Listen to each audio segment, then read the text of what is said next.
I recognize a lot of talent in this room right now. I know each and every one of you have what it takes to go to the next level, to reach the levels that I and many others have been to, and even perhaps go further. But it's all up to you on if you want to be there or not. It's up to you if you want to put in the work and effort. It's up to you if you want to endure the trials and tribulations. Because believe me, when you're here, it's either you step up or step aside.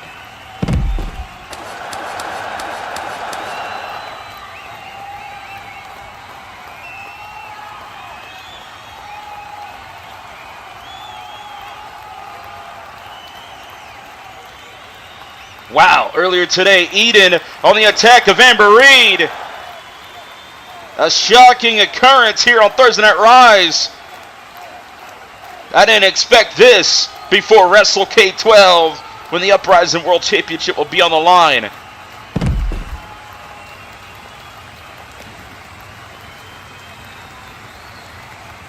But Amber Reed ain't backing down from Eden, not yet. Not by a long shot, and she's bringing the fight. Eden ain't backing down either.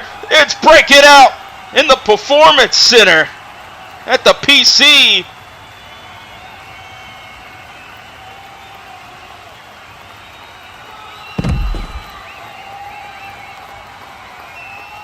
Eden seems like every time Amber Reed turns her back, Eden's right there on the attack to stab her in the back. Ever since the Rumble in the Jungle, but Amber Reed fighting for her life after giving a seminar to the up-and-coming Rise recruits here in the COH Performance Center. And Eden, though, on the attack, and Amber Reed right back at it. What a way to start off Code of Honor. On Thursday Night Rise, it's all about Games of the Galaxy. And you see the men waiting for the ultimate opportunity at WrestleCade XII. Welcome to the summit.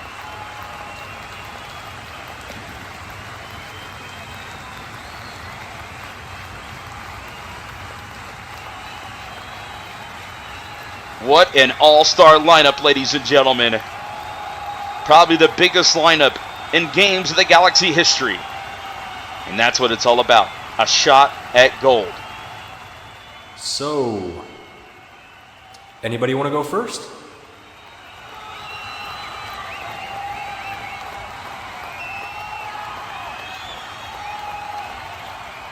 You guys make me sick, you know that? Like, here we are, 5 of COH best sitting here, staking claim to the briefcase. Yet not a single one you have the nerve to utter a single word. What a sad case a lot of you are. But since none of you want to man up, then fine. I guess I'll start this off, shall we? Alright, well, if nobody else wants to go, I guess I'll start us off. There you go again, with that disrespectful tone. I thought you would learn your lesson. I thought you would understand, but I see you just take this as a joke. Where did that get you last week, I wonder? Oh yeah, on hand and beck and knee before me, while I choke the air from your lungs. Understand that I have humbled you once, and I will do it again. So best not try me.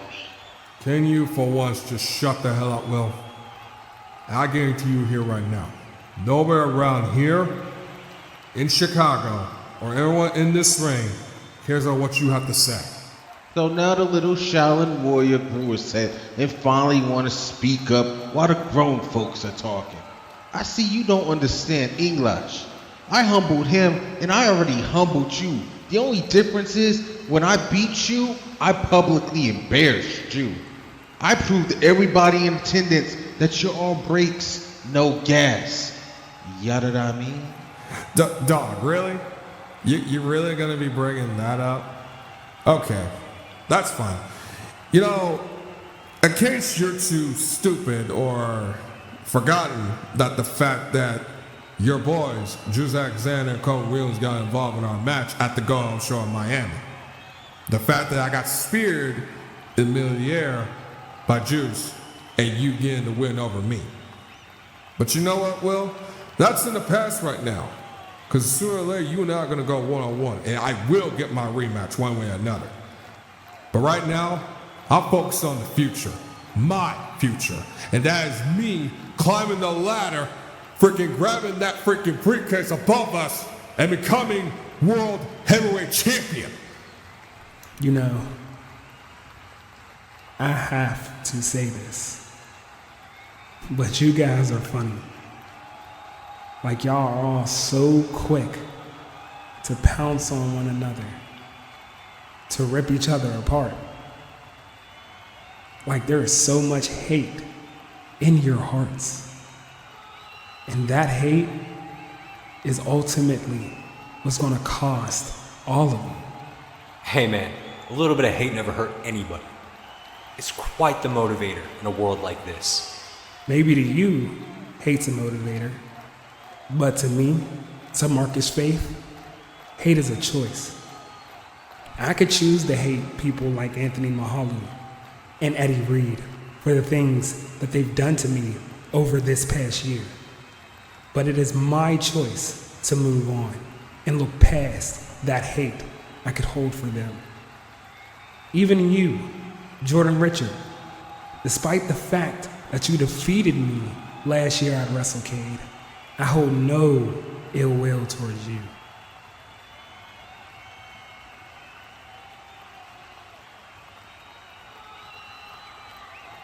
You just gonna stand there, or you have something you want to share with the class?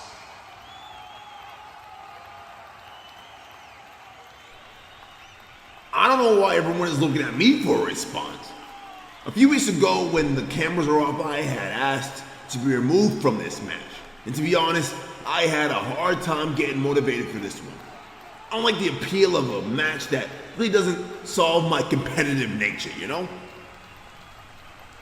Let me put it to you guys like this. What happened throughout the year where I had to face off with Marcus Faith and Will Steele? I beat them. So, if they win this match, does that mean that they're better than me? Absolutely not. Everyone banks on odds. Being in the right place at the right time to secure a briefcase that grants them an opportunity of a lifetime that I've already had numerous times in my career outside of COH. But you know what really motivated me for this match? Is when I saw you qualified, Mr. Will Steele. The guy that roadblocked my plans of becoming champion here, put me on the injured reserve list for months. Does that mean I'm banking on odds to win a briefcase? Nah, not really. If the opportunity presents itself, then I will take it. But you know opportunity will 100% present itself in this match. That's me getting redemption on Will Steele and taking him out permanently. So this briefcase, it's just you and me. I'm gonna make you regret all your little bullshit actions and slimy tactics. I try to keep it business, but then you made it personal. I spent so much time trying to understand why these people love me so much, and I get it now. It's because I tell you how I feel, even if it means I won't get any friends with management. You think management approves of me telling you guys this briefcase? Nah.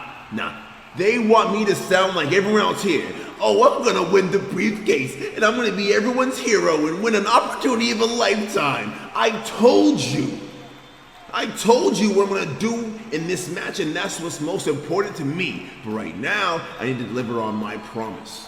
Now, if it was up to me, I would no-show this appearance, but management told me it was mandatory. But it seems like one of us didn't get the memo.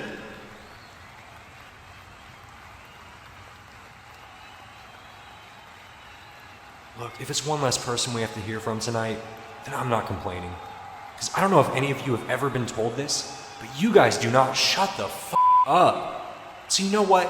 I'm gonna say, thank you. Thank you, Lord Windsor, for sparing us from yet another long-winded speech about God knows what. Enough.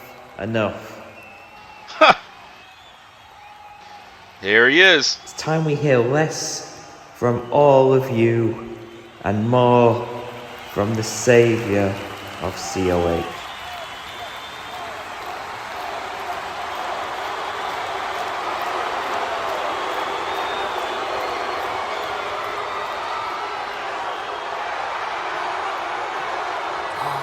Damn it. We were so close. It was almost over. I just had to say his name. Every single last one of you is wasting your time and the time of these people, because at the end of the day, there's only one person at WrestleCade who's walking out with that briefcase, and their name is Lord Windsor. Justin Harris. You know, Allison has told me a lot about you. The fact of the matter is, we are quite similar in a way. We both failed against Matsuda Tanaka when it mattered the most. The difference is, I've been the top of the world. You haven't. But I have a feeling that if we combine our minds together, we can do great things. And Will Steele, the man, when I was back in Honor Bound, who lost his smile. And now it seems like you've lost it even more, because you planned to save COH. But the only way to do that is through repent. You will soon realize that our fates are intertwined. Jordan Richards, a man whose career hangs by a thread. You're at the end more than you're at the beginning. It's desperate times for you. It doesn't have to be. The temple knows the way forward for anyone. Well, not everyone. Jay Jones, Honor Bound's golden boy at one point, the Shaolin warrior who somehow became the Shaolin mistake. The thing is, you should have been somebody. You should have been better than me. But you're nothing. And it's sad, because you could have been everything here. You had everything. And you failed. Why are you even still here? I'm wasting my breath on you. These people are wasting their time on you. Get out of my sight. And now I move on to you, Marcus. You've had struggles. You've lost more matches than anybody around this roster. It's tough to take. I've been there. Not for a while, but I've been there. But the thing is, at your current position, you should not be here. You have every bit of talent. You're going on the J. Jones route. But the temple can save you. Every person has a breaking point. You don't need to reach that. You can get the help that you need in order to surpass your current level. The temple can help you, just like I said weeks ago. When the time is right, you know what to do.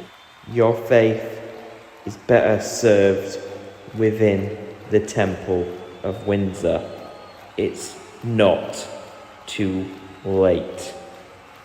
It's not too late for every single person in this arena and every single person sat at home. You can be saved. You will be saved. Now I want every single person to repeat with me. Repent. Repent. Repent. Repent.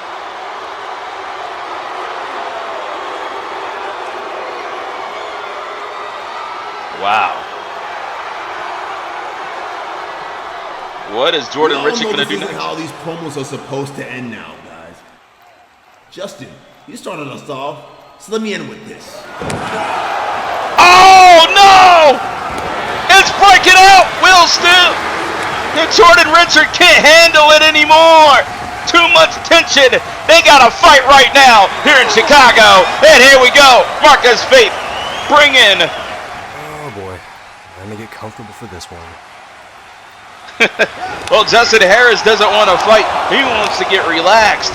While everything's happening in the middle of the ring, Jay Jones on the offense. Here comes that Shaolin Warrior straight after Will Steele. It's a 2-on-1 scenario. Something we don't see too often with Will Steele as of late. But he brings Jordan Richard to the corner. Windsor and Faith out on the floor fighting. Everybody's got a bone to pick here in Games of the Galaxy. And Marcus Faith avoids disaster. Oh, down goes the Pope, Lord Windsor. And now, oh, taking out two men with one Plex. Is the Plex God Will Steele. And Justin Harris, well, he's just being patient. Are we going to get the showdown between these two? Oh! Mistakes were made, and now Justin Harris is involved in the fight before Games of the Galaxy.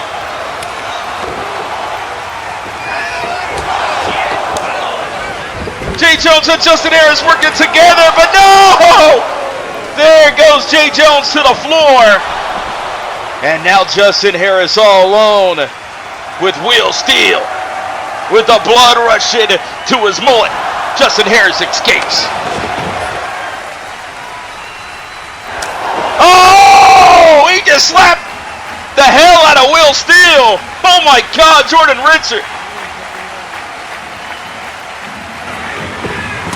Super kick! And down goes Will Steele.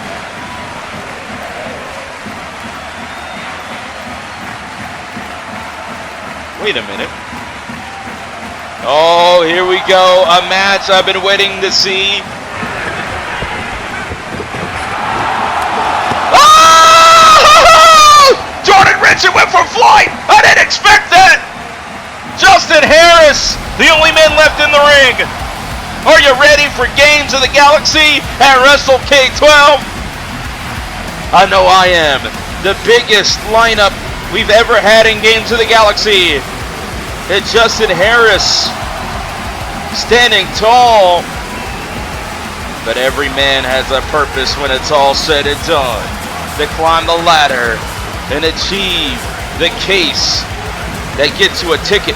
A golden ticket to any championship, anytime, any place, anywhere.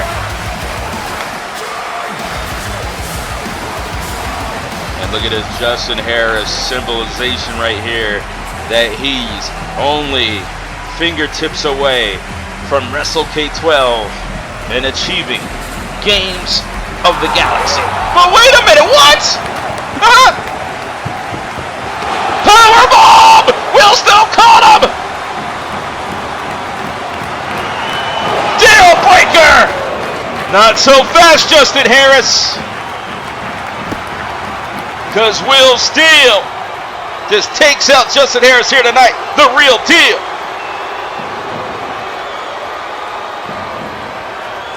And what a story this is for Goldblood, and more importantly, Will Steele. As we all remember that reign of terror he had with that COH World Heavyweight Championship. And if he does this at WrestleCade 12, we could see the next step to Will Steele getting back in the title picture. Some unfinished business with the COH World Heavyweight Championship, but the ticket is inside Games of the Galaxy. But will it be the golden ticket for Gold-Blooded's own Will Steele? We'll find out. And the first thing we do in 2026 with the Games of the Galaxy, everything up for grabs, everything on the line. Let the games begin.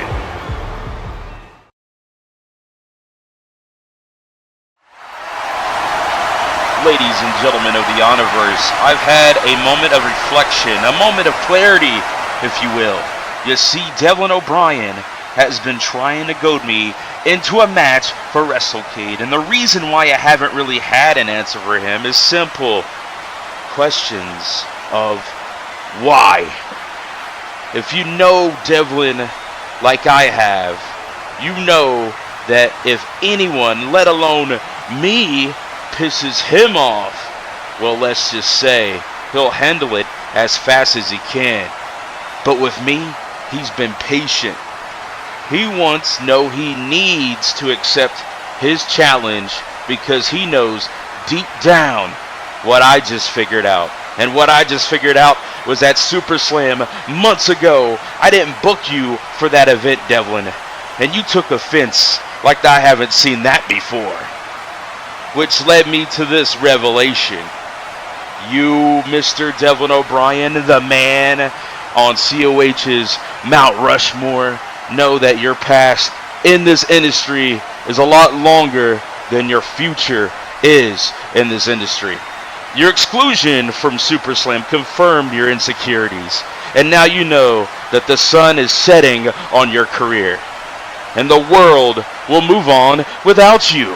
We have been allies, well, we have been enemies just as much, but I've known you more than anyone else on this roster, and I can say, I might even be brave enough to assume that your probably only friend in this world is me. Well, friend is stretching it, right? I just consider you a piece of shit. So, in this workplace, you belong to me. So guess what? I'm gonna throw you a dog bone. I'm gonna say this. You're on! Yes, Devlin O'Brien, I accept your challenge for WrestleCade. You better be ready for a fight because you poked the wrong lion way too many times. You're gonna meet him face to face in the kingdom he built just for you. I created you, I will destroy you. Welcome to the jungle. You're dead! Ladies and gentlemen, this year has been nothing short of extraordinary for the uprising division. We at COH have constantly brought you the best talent in women's wrestling, and this announcement continues that trend. In recognition of that growth, we gave it some thought and decided that we took a bold step forward. As you all know, we introduced Women's Tag Team Championships earlier this year. And despite the ones holding them coming about it in what some would call a underhanded move, even I can't deny that in those titles being created, a moment was made, giving newly formed tag teams and lifelong teams alike across this division the platform they deserve. And now, we take the next step in that evolution. At WrestleCade, right here in Chicago, history will be made. For the very first time, the Iron Phoenix Championship will be rewarded.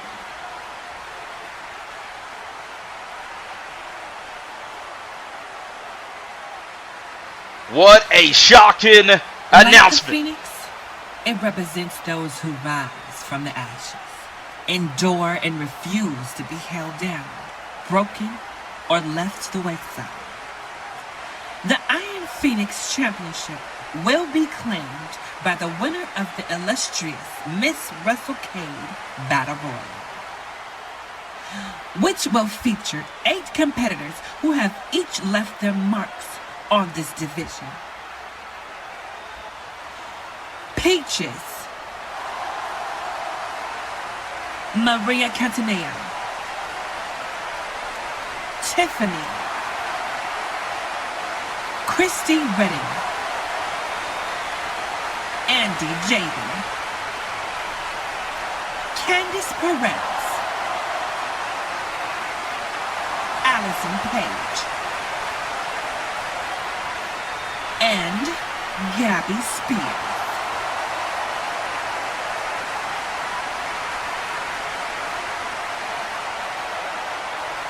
Individuals, one ring, one moment that will define the future. When the final competitor stands, they will not just hold a championship. They will carry the symbol of everything the Uprising division has become. This is the rise of the Iron Phoenix.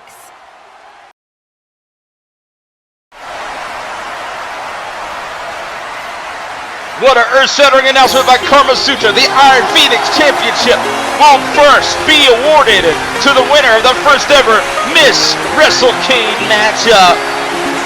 And here comes Candice. What an all-star lineup. Groundbreaking, historic, and it's all going down here in Chicago.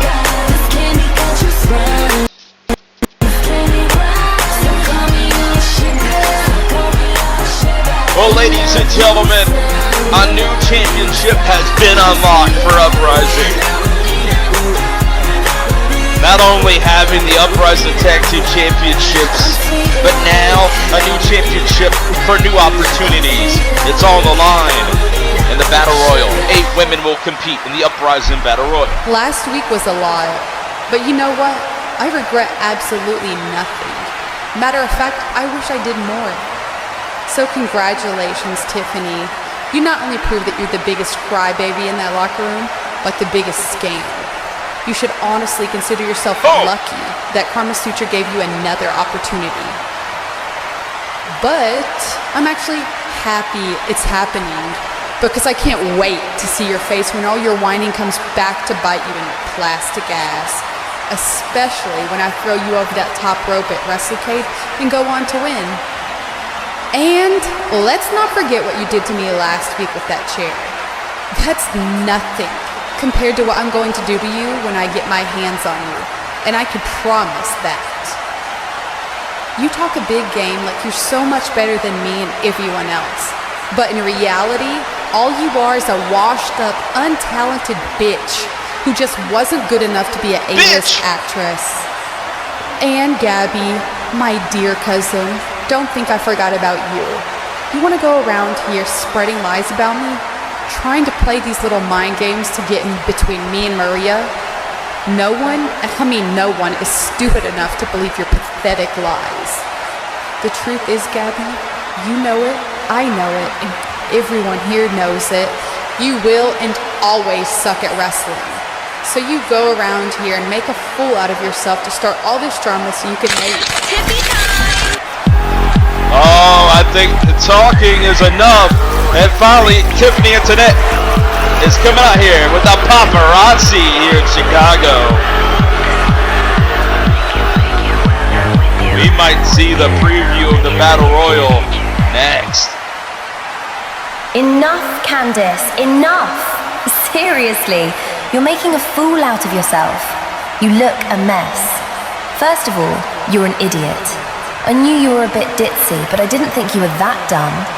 Honey, I'm one of Hollywood's top 10 ranked rising actresses in the world. So unlike you, I didn't need to be a Playboy bunny whore to get my foot in the door.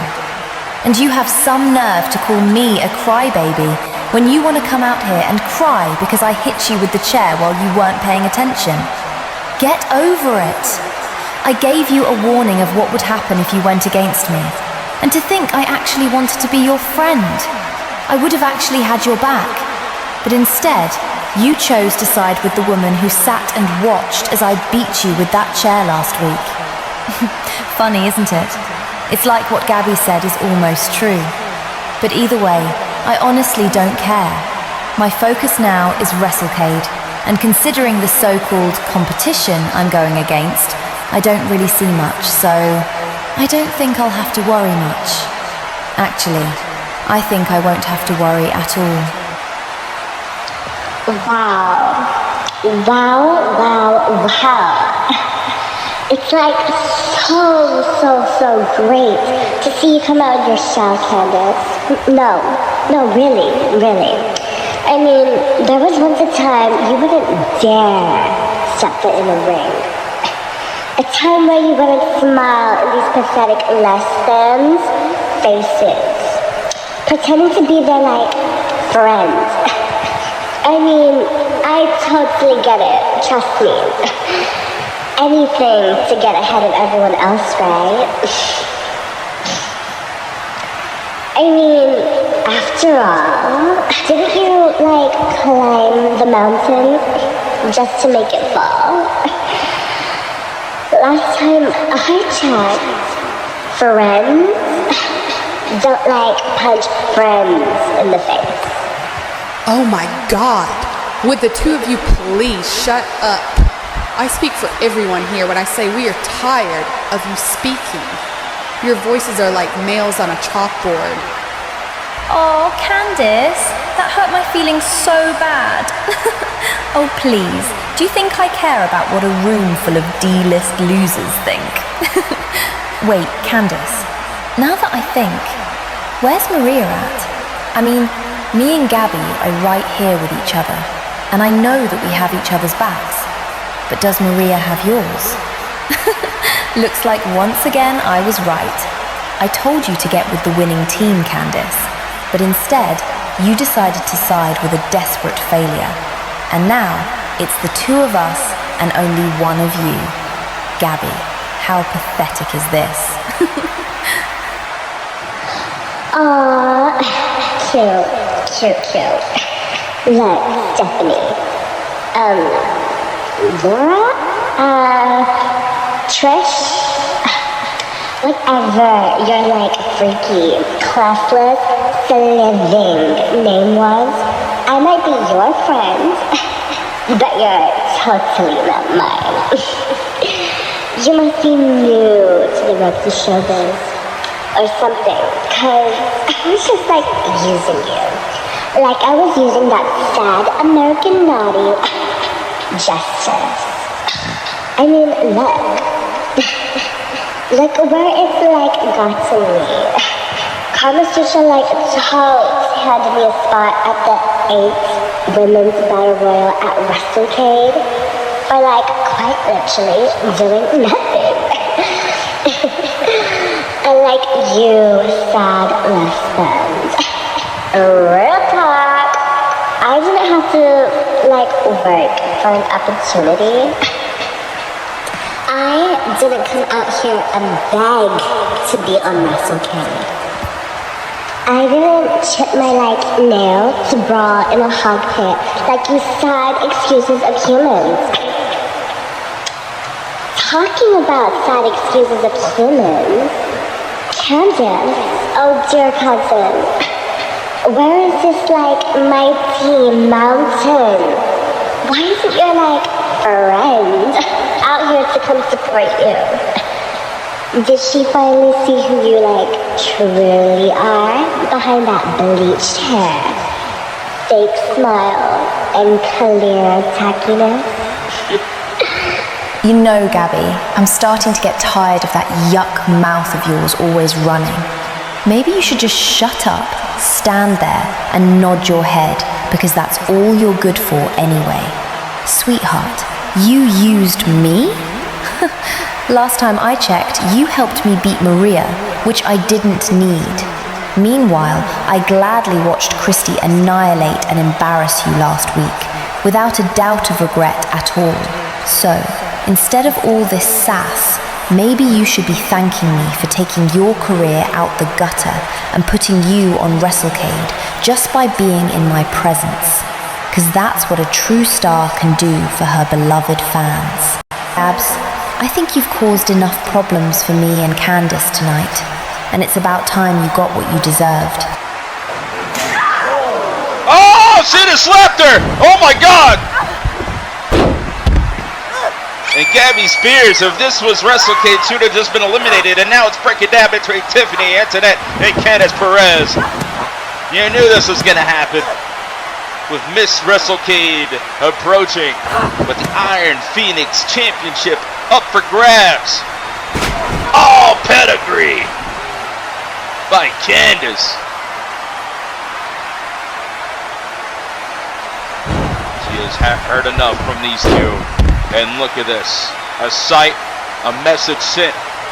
Are we looking at the first ever Miss WrestleCade and Iron Phoenix champion? But wait a minute, the mountain approaches. What's gonna happen here? And here we go! Maria Canio ain't gonna back down, especially from Candice here tonight. The exchange heard in Chicago. Here in the Windy City, they're letting it flop.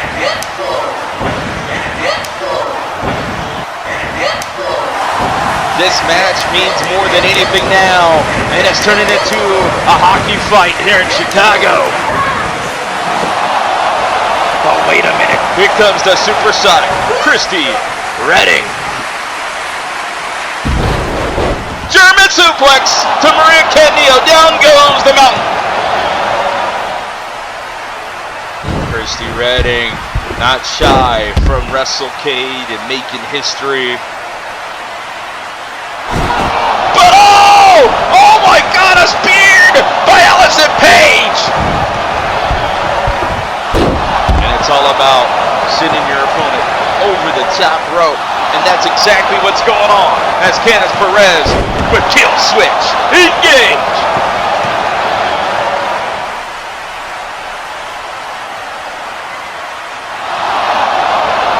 Allison Page tossed over the top rope. But wait a minute, here comes the Gravity's champion.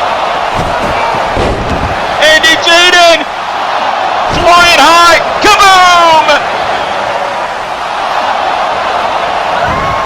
Candice Perez with a counter, and oh, Andy Jade over the top just as much. WrestleCade 12, get ready, because what you just saw will happen again, or will happen again. Candice Perez wants to become the first ever Miss WrestleCade and the Iron Phoenix champion. And a statement been made, a message has been sent. There are only one person missing from this encounter. The return of Peaches, and I guarantee you, she is gonna be the biggest threat of the matchup.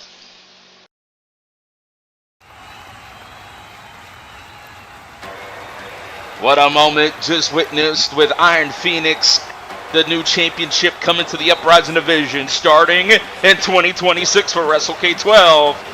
Now, let's address the elephant in the room. Hallowed be the name! Happy holidays from us here at COH, because it's the Hallowed Order. And they need to find order and restore, with Saraya leading the charge. Hunter Quinn and the chosen one, Michael Blackheart. It is getting downright ugly between him and Chase Owens. A lot of controversy, a lot of drama, everything at stake. I don't want to say stake too loud because Hunter Quinn is top of the food chain. He might come right after me. They're not in a good mood. Hallowed Order trying to restore order. And the biggest faction that has ran COH for years now. Hallowed Order, though, will dress the Honorverse. As you can see, Chase Owens nowhere to be found.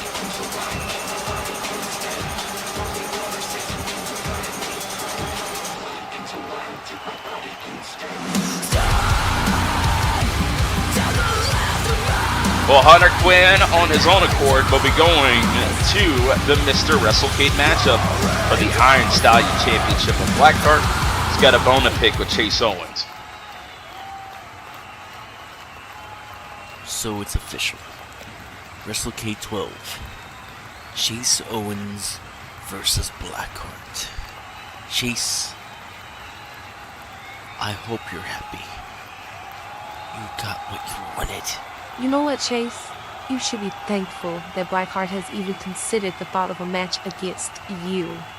You've cried long enough about wanting an opportunity, and our fearless leader has decided once again to give you the attention that your fat ego craves. You had the nerve to attack me because I said no. Because I knew you wouldn't like the outcome. And because, let's be honest, I don't like giving in to the demands of petulant little man-children like you. So, are we gonna talk about it? I'm sorry. What? I alerted you last week. Wanna explain that? Hunter, there's nothing to worry about. That rat puts you in harm's way. He's the one. Surya. Maybe Chase was right about you. You tried to break us apart. Trying to break us apart even more than you have. Whoa. Hunter, my friend, my brother, please, calm down. Last week was an accident, and I'm truly sorry that you were put in harm's way. Chase claims that Saraya is trying to get into your head, except it's the other way around, Hunter. Trust me on this. I've backed you for so long, and I've been the one person who supports you through everything. Chase just sees you as a means end. Saraya is only showing you the truth about... Oh, wait a minute. What a turn of events as Hunter Quinn and Blackheart are face to face. But look who's coming out here now. Could it be the man who is eating up Hallowed Order from the inside out? A man that feels like he is the leader of the pack. Chase Owens. And this is an interesting situation as Hunter Quinn demanded answers to Blackheart. And look who comes out. Chase Owens. Look at you three. It's a real shame that this family is already falling apart because I was right. But I'm not out here to talk about that. I'm here to talk face to face with you, Michael. This is it. A mentor face to face with his student. WrestleCade will be a trial of combat. Combat for the leadership of the Hallowed Order. But this match isn't any ordinary match for me. For you, it might just be another day on the calendar. But for me, this is everything. No championship is on the line, no contendership, no briefcase. Only leadership. This is make or break, put up or shut up. For the last 4 years, I have screamed down the camera that I am on another level, how I deserve more than the hand that I've been dealt. This isn't about my redemption, Blackheart. It's about my ascension. The boos mean nothing anymore. I've drowned those out. The cheers aren't even important to me. I don't need them. The respect to my peers ain't worth a damn. Because when that bell rang, everything goes silent. The numbness in my knee goes away.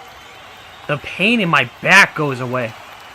I stare down someone who I appreciated and guided me to this very moment, and I take my throne! You won't make it to the throne, Chase. You got your match. You got your stipulation, and I get to teach you one final lesson. I handpicked you as the Omen. I led you to championship victories to defend it at WrestleCade. All of your success is because of me. You aren't ready for this match, Chase. I have been to the top of the mountain before, held more television championships more times than anyone. I tried to help you. But when the final bell rings, you little brat, you fucking goddamn man-child, I'm going to teach you one final true lesson in pain, in punishment. And I hope you're ready for that, because there will be a sacrifice. And it is you. And when it's all said and done, you will fall in line and listen to my fucking orders. Make no mistake about it, Blackheart.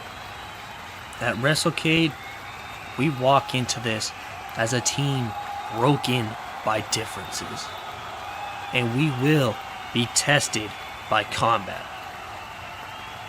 But when that final bell rings, we will walk out with a new-found respect.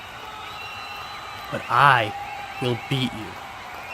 I will lead this team into a far, far better future than we were destined for. Because I am the modern age gladiator, and you will remember it.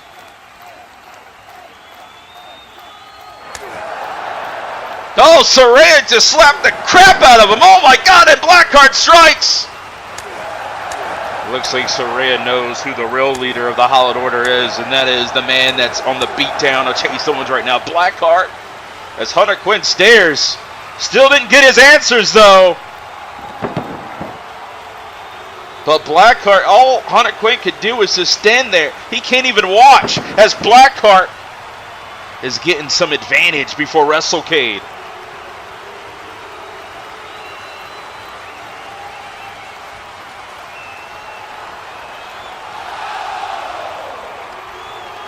Hunter Quinn now demands answers from last week.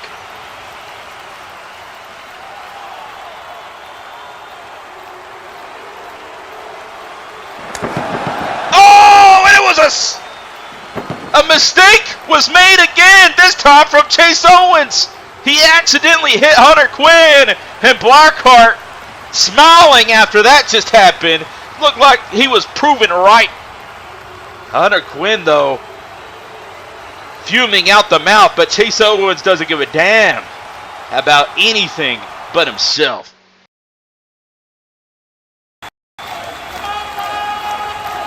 Well, ladies and gentlemen, finally, our first matchup of Rise Chicago, the last stop before WrestleCade 12, and it is the new luchador on the landscape today, formerly known as Jason Marino. He is El Hijo, Malo, and he makes his debut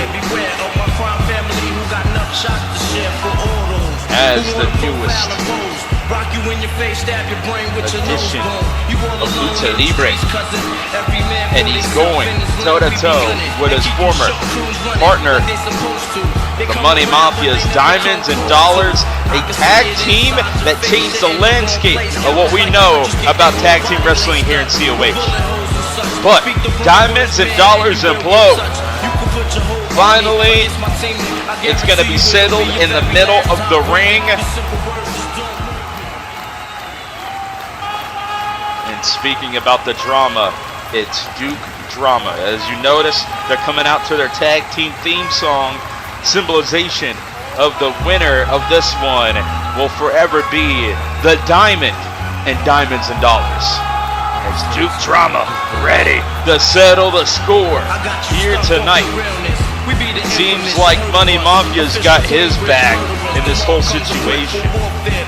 Not saying that they turned their back on formerly known as Jason Moreno, but Duke Drama seems like he's got all the support he needs for this big fight. But you can tell, no Money Mafia at ringside. This is going to be a fair one, a toe-to-toe battle.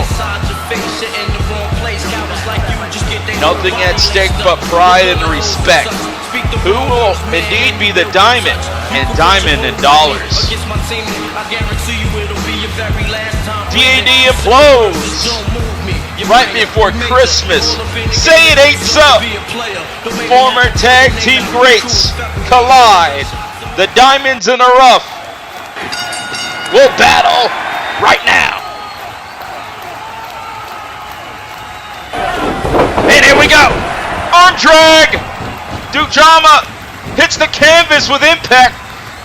Look at this. Hijo, Malo with a nice arm wrench, but no, turns the tables. Here is Duke Drama, standing shooting star press.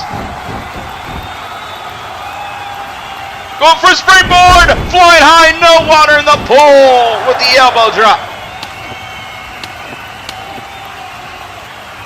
Oh, and the devastating knee strike sets him up for disaster right now. Lifts him up. And oh, Tiger backbreaker. Malo in the corner. And lifting up with that impressive DDT. Kind of like a buckshot DDT, if I would have to say. Has full wrist control, applying pressure to the arm and wrist of Duke Drama, but Duke Drama back up on his feet, and a little bit of style and grace here. Respect the technique. Duke Drama, a rock and roll gangster. The Money Mafias, diamonds are colliding, and the collision course continues with the arm to the back. Applied the hammerlock, and Malo in trouble, but turns it around with a chop to the back and a kick, trying to cave in the chest of Duke Drama. And oh, nice leg drop, attacking the leg. These two know each other very well. You don't just become tag team champions in a well-old tag team without knowing your partner the way they do. Malo with a tiger driver. No. Duke Drama kicking out straight away, getting the arm up. Oh, face hitting the canvas. This Duke Drama. And look at this. Malo not done. Educated feet and just toying with him. Duke Drama with a counter. A clubbering hand. Drama turns it around with a cover. 1, 2, and no, just a 2 count.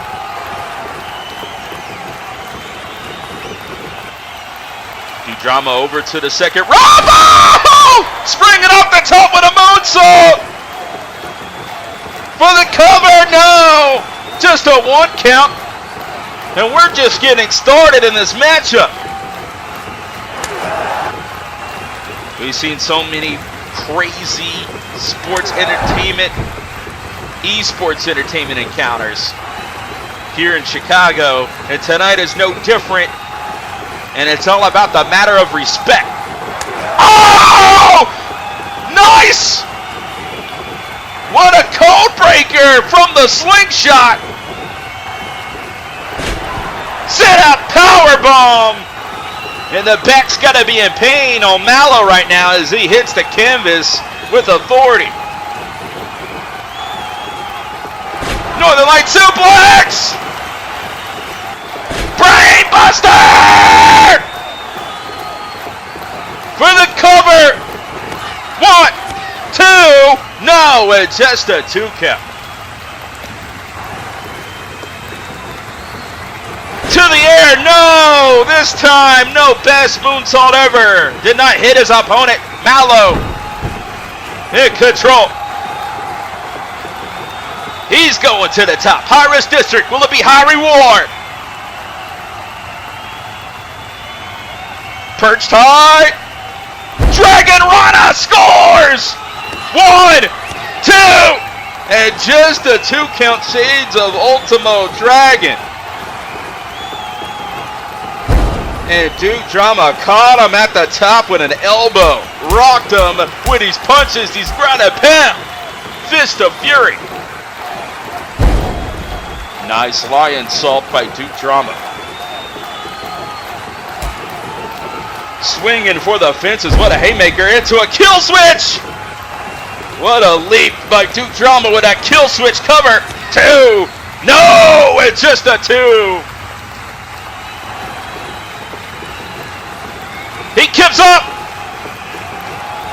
Locked and loaded. Bang!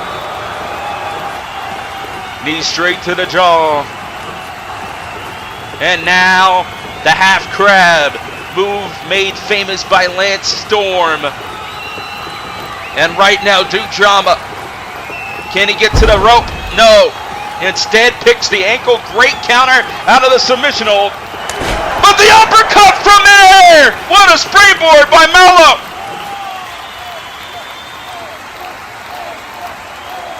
Changing course with the frog splash!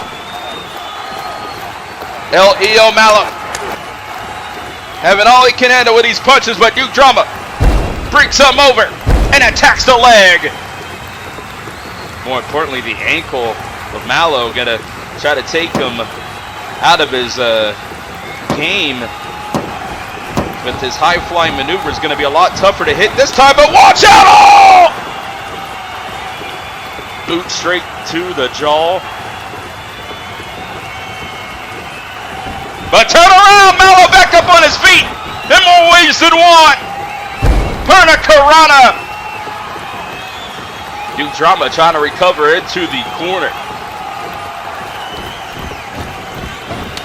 Oh! Wristlock lariat. And he just got rocked. Oh! Steady corkscrew plancha! What a splash! 1, 2, and just a 2 count, but incredible high-flying, high-octane action of Malo here being showcased. But we're just getting started. It's time to test your might here in Rise Chicago. What a chop! He chops him right back, and here we go. Knife edge chops, and now they're throwing bows. What a slugfest!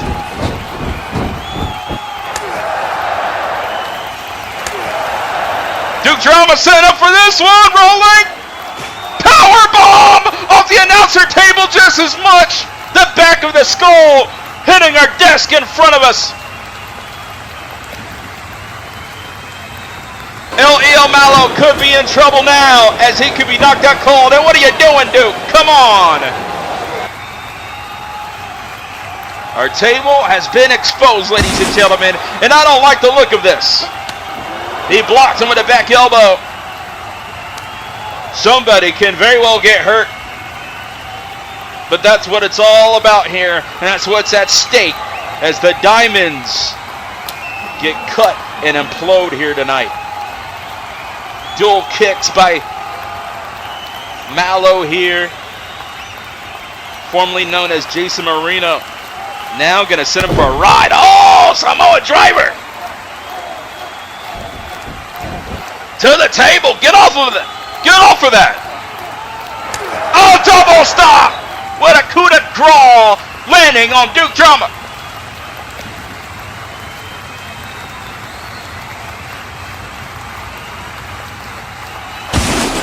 Oh, face first off the table. Back elbow avoids. But wait a minute, no.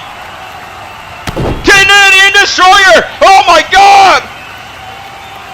Spiked his head off the floor, off the parlay here, where the Bulls play.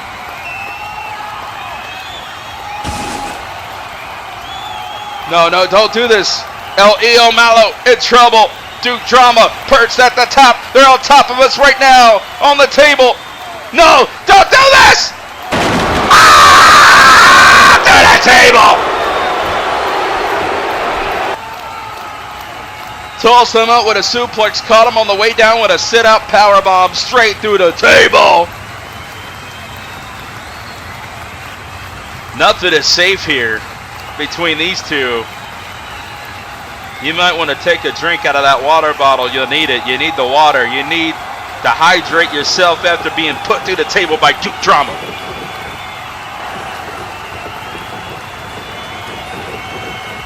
And now all he has got to do is hook the leg. He might have him here.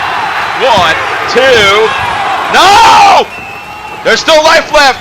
Malo kicks out. He gets an arm up. It's not over yet. And Duke Drama thought it was over. So did I here. The impact still heard around the world from the announcer table being broken in half by the body of Malo there. And Duke Drama in full control. No way! Oh, and Duke went to the air. He scores.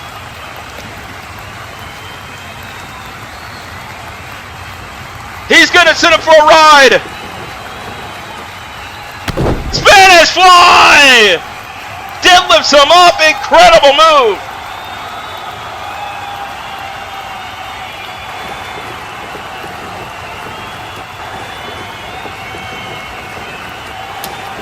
What a shot.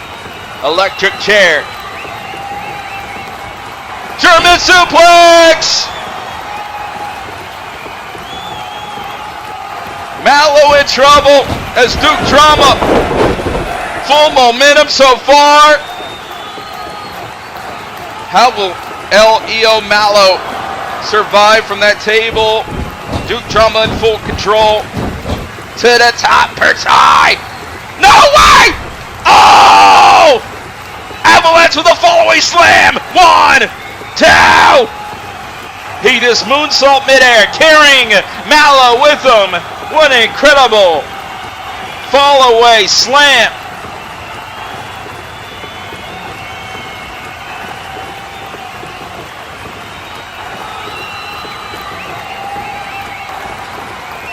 And now, went for the move here on the Avalanche, but blocked by Malo here. To the top! Changing course in midair! Incredible splash! 1, 2! No! It's just a 2! Are you kidding me?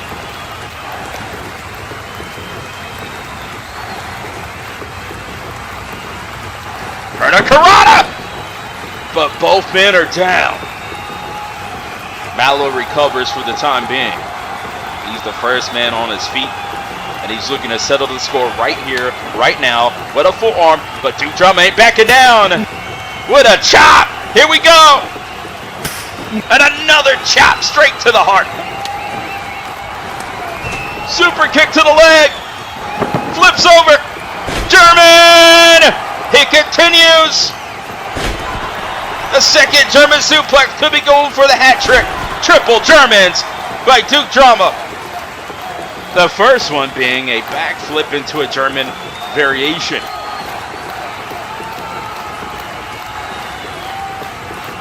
But wait a minute, nowhere else to go. Brings him down with impact. Sudden impact with that DDT. Straight to the canvas.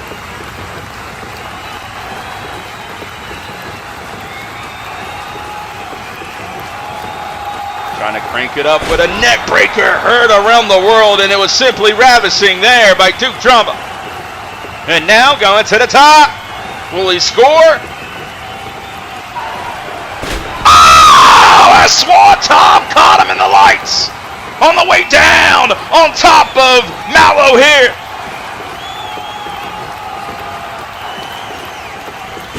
Moonsault senton! Incredible! 1, 2, it's over, and Duke Drama is indeed the diamond, and diamonds and dollars.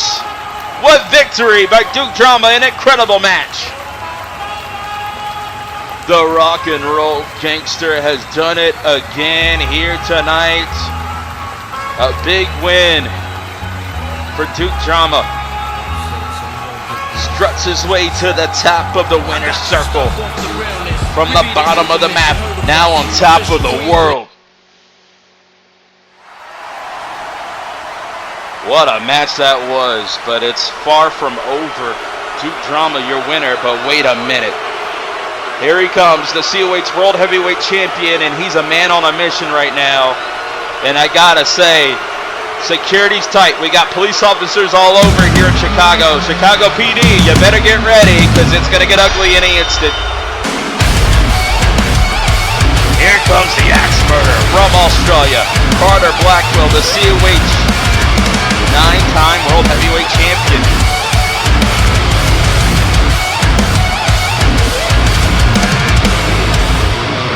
And I got to say, I got an unsettling feeling about this. There's not a low that Carter won't stoop to. But it's all going to be settled at WrestleCade XII. If you're a super fan, your heart bleeds for this situation that's going to happen at WrestleCade XII. I don't like saying this, but this could very well be the last time we see Sean Nova. Or it could be the first time we see closure by Sean Nova. One of the two things are going to happen on the grandest stage of them all at WrestleCade XII. But the devil is in the details. Carter Blackwell with the World Heavyweight Championship, the holy grail of esports entertainment.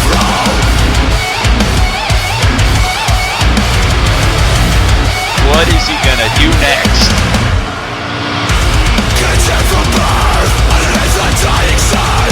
Well, Carter Blackwell in the honor zone. Police everywhere to make sure nothing happens. Chicago PD. Ladies and gentlemen, I am your World Heavyweight Champion, Carter Blackwell, and I am standing before you, a genius, one of the greatest wrestlers to ever step foot in COH. I was born here, I was bred here, and I will defend it from the cancer that is Sean Nova. He might be a man of many nicknames. He might be a man who's done it all, has seen it all, but he's not faced me.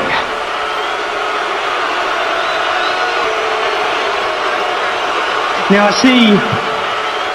see these two deepsters that followed me out here tonight. This is not my doing. This is Daniel Lyons' doing. Because he's seen what Ryan Swift and Matsuda Tanaka did, and they don't want it to happen with the World Heavyweight Championship match. They don't want to jeopardize it in case something happens to Sean Nova, causing the match to not happen at all. Now, I know I've come out here every week and I've spoken about a certain contract, but I feel like I need to let you all know the final parts of it, right?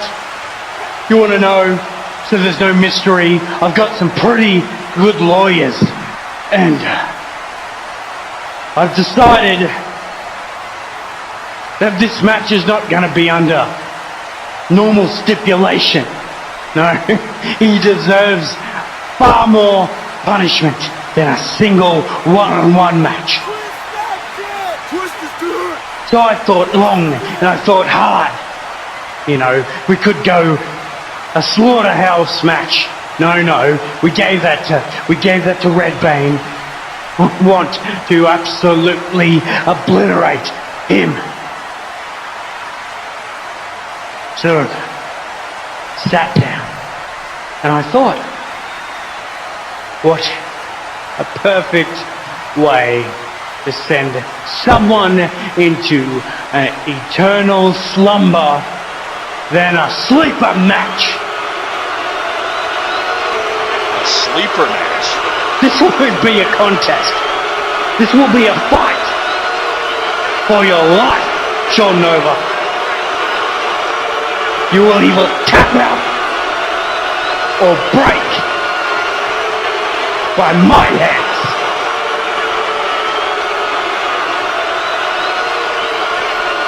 And the one last thing in this contract is I get a match of my choosing. One of the weeks towards WrestleCade. And looks like tonight's the night for a fight. What?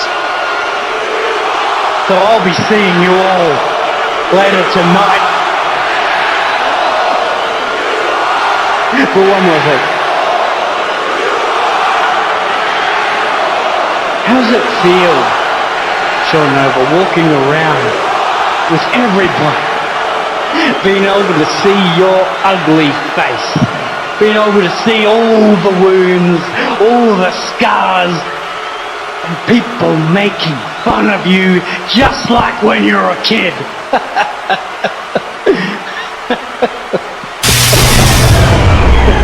Uh-oh. Lights are out, ladies and gentlemen! I'm scared! Oh, police! Officer down! Chicago PD excommunicated! Who just did that?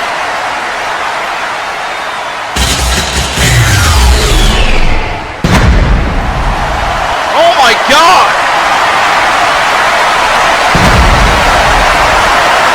They're dropping like flies! Another officer down!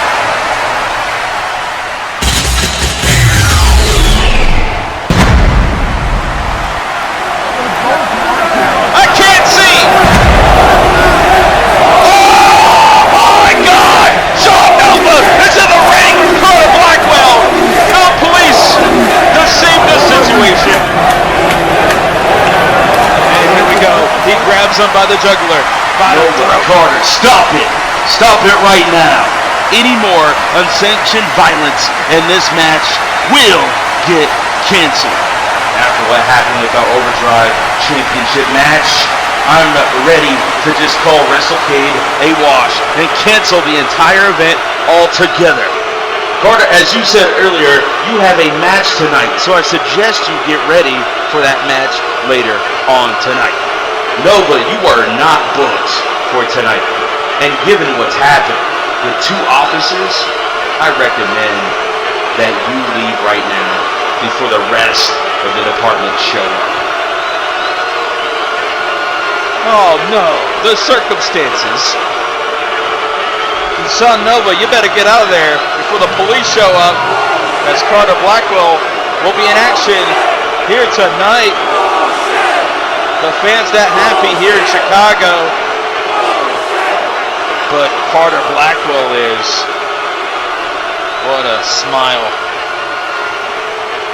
by the axe murderer. But Sean Nova can't wait until WrestleCade 12. But what is the plan? Who is Carter Blackwell going to face?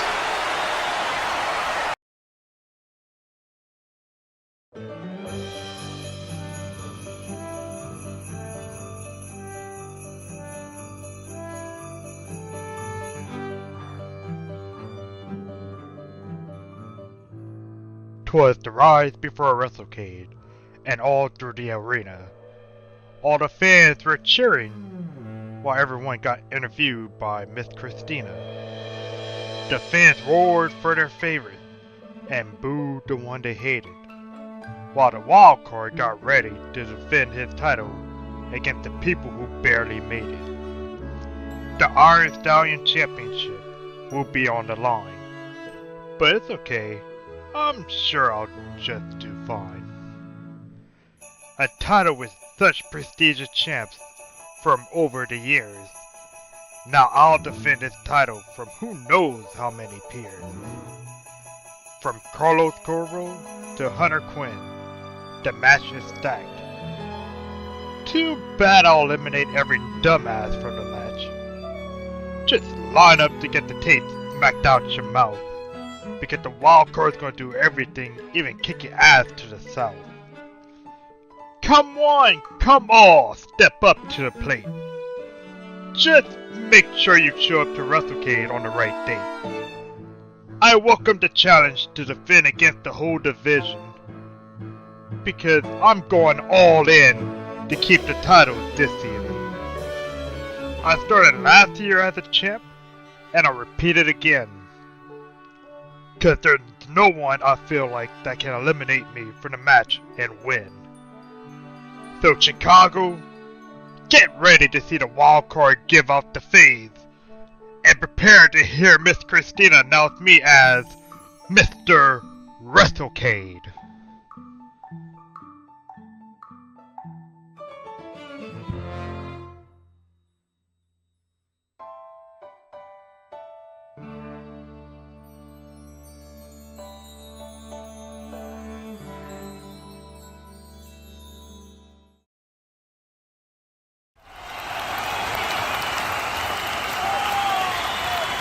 I can't wait for the Mr. WrestleCade match for the Iron Stallion Championship, but I can't say that I haven't been in a nervous mood ever since last week when our main event, Ryan Swift and Matsuda almost crashed. Or will they make it to WrestleCade? We still don't know. But what's happening now, though? What's going on? Uh-oh. Well, earlier today we saw Eden on the attack, but they're in the back! Oh my god! It's breaking down here in Chicago now! They've been fighting all damn day, and now they're fighting here on Rise. And no cops, no security in the way to break it up after what just transpired. Eden is trying to run away from the Rumble winner, Amber Reed.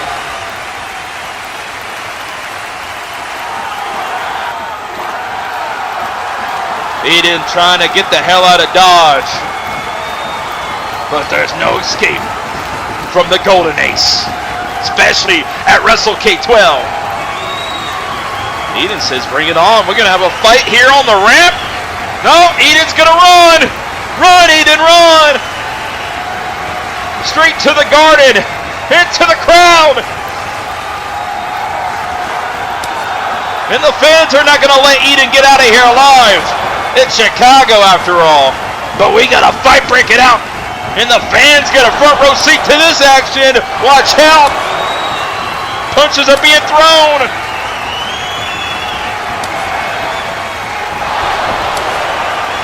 Oh my god. They're out in the streets of Chicago here tonight. And Eden trying to get the hell out before one of these fans get involved. But look at this, Amber Reed and Eden. Amber Reed with one hell of a forearm. Usually I would say call the cops, but the cops are excommunicated. Chicago PD gave up on tonight here at Thursday Night Rise. And oh my god. With no security, no cops tonight before WrestleCade, the inmates run the asylum.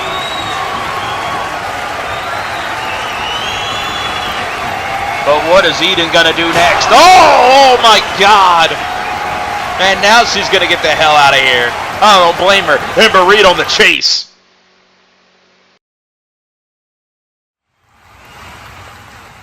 Gentlemen, of course, this is Daniel Lyons. Here were some questions for this debate.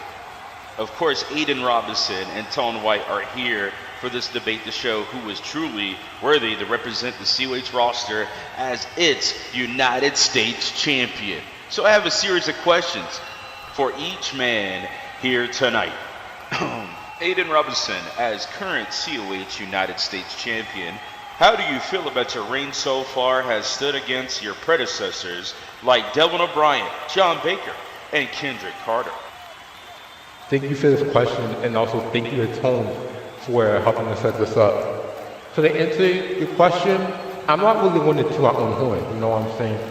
But I will say that I'm extremely proud of what I've done as champion, and I'm also proud of the path I've had to take to get here, because I don't think a lot of people understand what I've been through over the past year to get here. You feel me? And I feel like not only am I proud about what I've been doing as champion, but I'm also proud of all the work I put in to get here, especially over this past year and a half. I'd say the work that I've put in, as well as the work I've done as champion, definitely puts me up there with those names, if not ahead of those names, personally. Again, I'm not rooting to my own horn, but I'm very proud of the work that I've put in and of the stuff that I've done as champion. Tone White, I'll ask you the same thing. How do you feel about Aiden's reign so far? And what would you do differently as champion? Firstly, thank you, Aiden Robinson. Much respect to you for being the champion that you are. And by being that champion, you have defeated some of the best pro wrestlers in this business. Now, Lions, to your question. Your question, which states, how do I feel about Aiden's reign so far, and what would I do differently as champion? Well, I feel Aiden has done the best with what he can do. I think that he has showed up, showed out. I think that he has been the champion these people deserve. You want to know what I would do differently? I think I'll be the champion they need. Aiden Robinson, this is your first time heading into WrestleCade as champion in your young career. What must be going through your head as you march towards such a career milestone?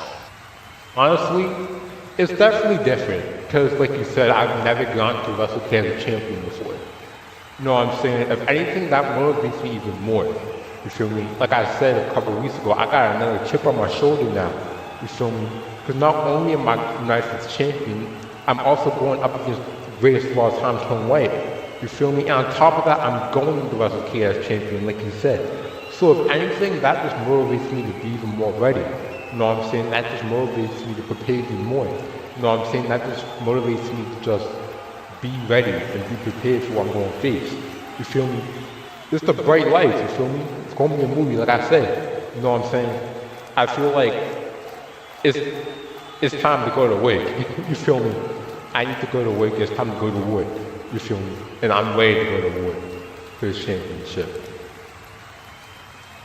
Tone White, it appears your heavily decorated career, you have had many championships.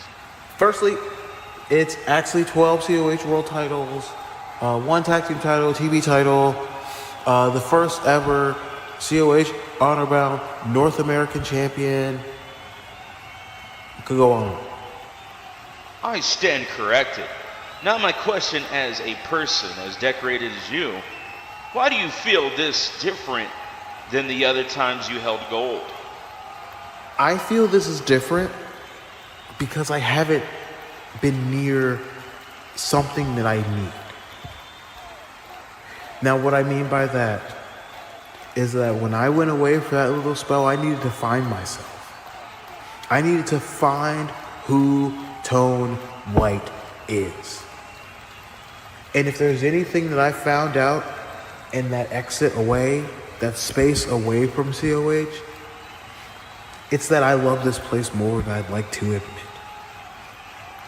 And there's something else I'd like to admit. Aiden, you're a great champion. But at WrestleCade, I'm sorry, I have to defeat you. I need to defeat you. And I'm not going to do it by playing dirty tricks. I'm not going to do it by rising from the ceiling or lowering on the floor from some platform. I'm going to beat you with pro wrestling. Now you're asking yourself, Helen, why are you saying pro wrestling? You used to be a guy who loved sports entertainment. And that's what COH is. It's esports entertainment. Coined by Lyons Danielson right there on commentary. But there is one thing at the root of all of it that we are pro wrestlers. And this is the first time we're ever gonna square up in that ring. And I want you to bring your best because I'm gonna bring my best.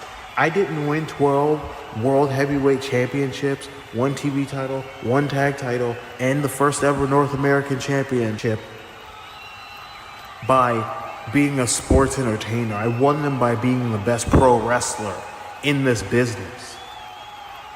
And I'm gonna do that again. That will do, gentlemen. But before we conclude this debate, can you give your final thoughts on each other before you face off at WrestleCade? I'll finish off with this. When you're somebody that I respect, you're somebody that I look up to, I can say confidently that without you, a lot of us probably wouldn't be here wrestling right now because you paved the way for us. But again, like I said 2 weeks ago, we're in the end game now. And I got the chip on my shoulder now. So I have to face you and I have to beat you. It's on me now. Feel me? I know you fight hard. I know you're going to go to war. Now I'm going to war too. I'm prepared to go to war for this championship at WrestleCade. And again, I wish you the best of luck. But I remember something you said at WrestleCade, all that respect can go out the window. Now I'm agree with that. Because it's not about respect at WrestleCade. When that bell rings, we're going to war. And I'm going to war. Now I'm not going to let you slide easy. I'm going to fight hard. I'm fighting until I'm less and less. Or until I'm staying over you. Like I said, again, best of luck to you, Tony. But you gotta be ready. Because you're going to feel the blame. My final thoughts are this. Aiden, I respect the hell out of you. I respect everything you've ever done here in COH. I respect that you get into this ring with honor because it's in the name. You get into this ring with honor and dignity and respect, and you out-wrestle the people you have faced before me. But there's one thing you're not gonna do. You're not gonna out-wrestle me. I want you to bring the absolute best Aiden Robinson possible, because I'm gonna bring the greatest COH superstar in the history of COH. I'm gonna bring the demigod. I'm going to bring America's most wanted, Toad White.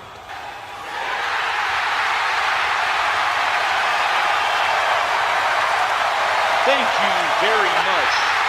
And may the best man win at WrestleCade.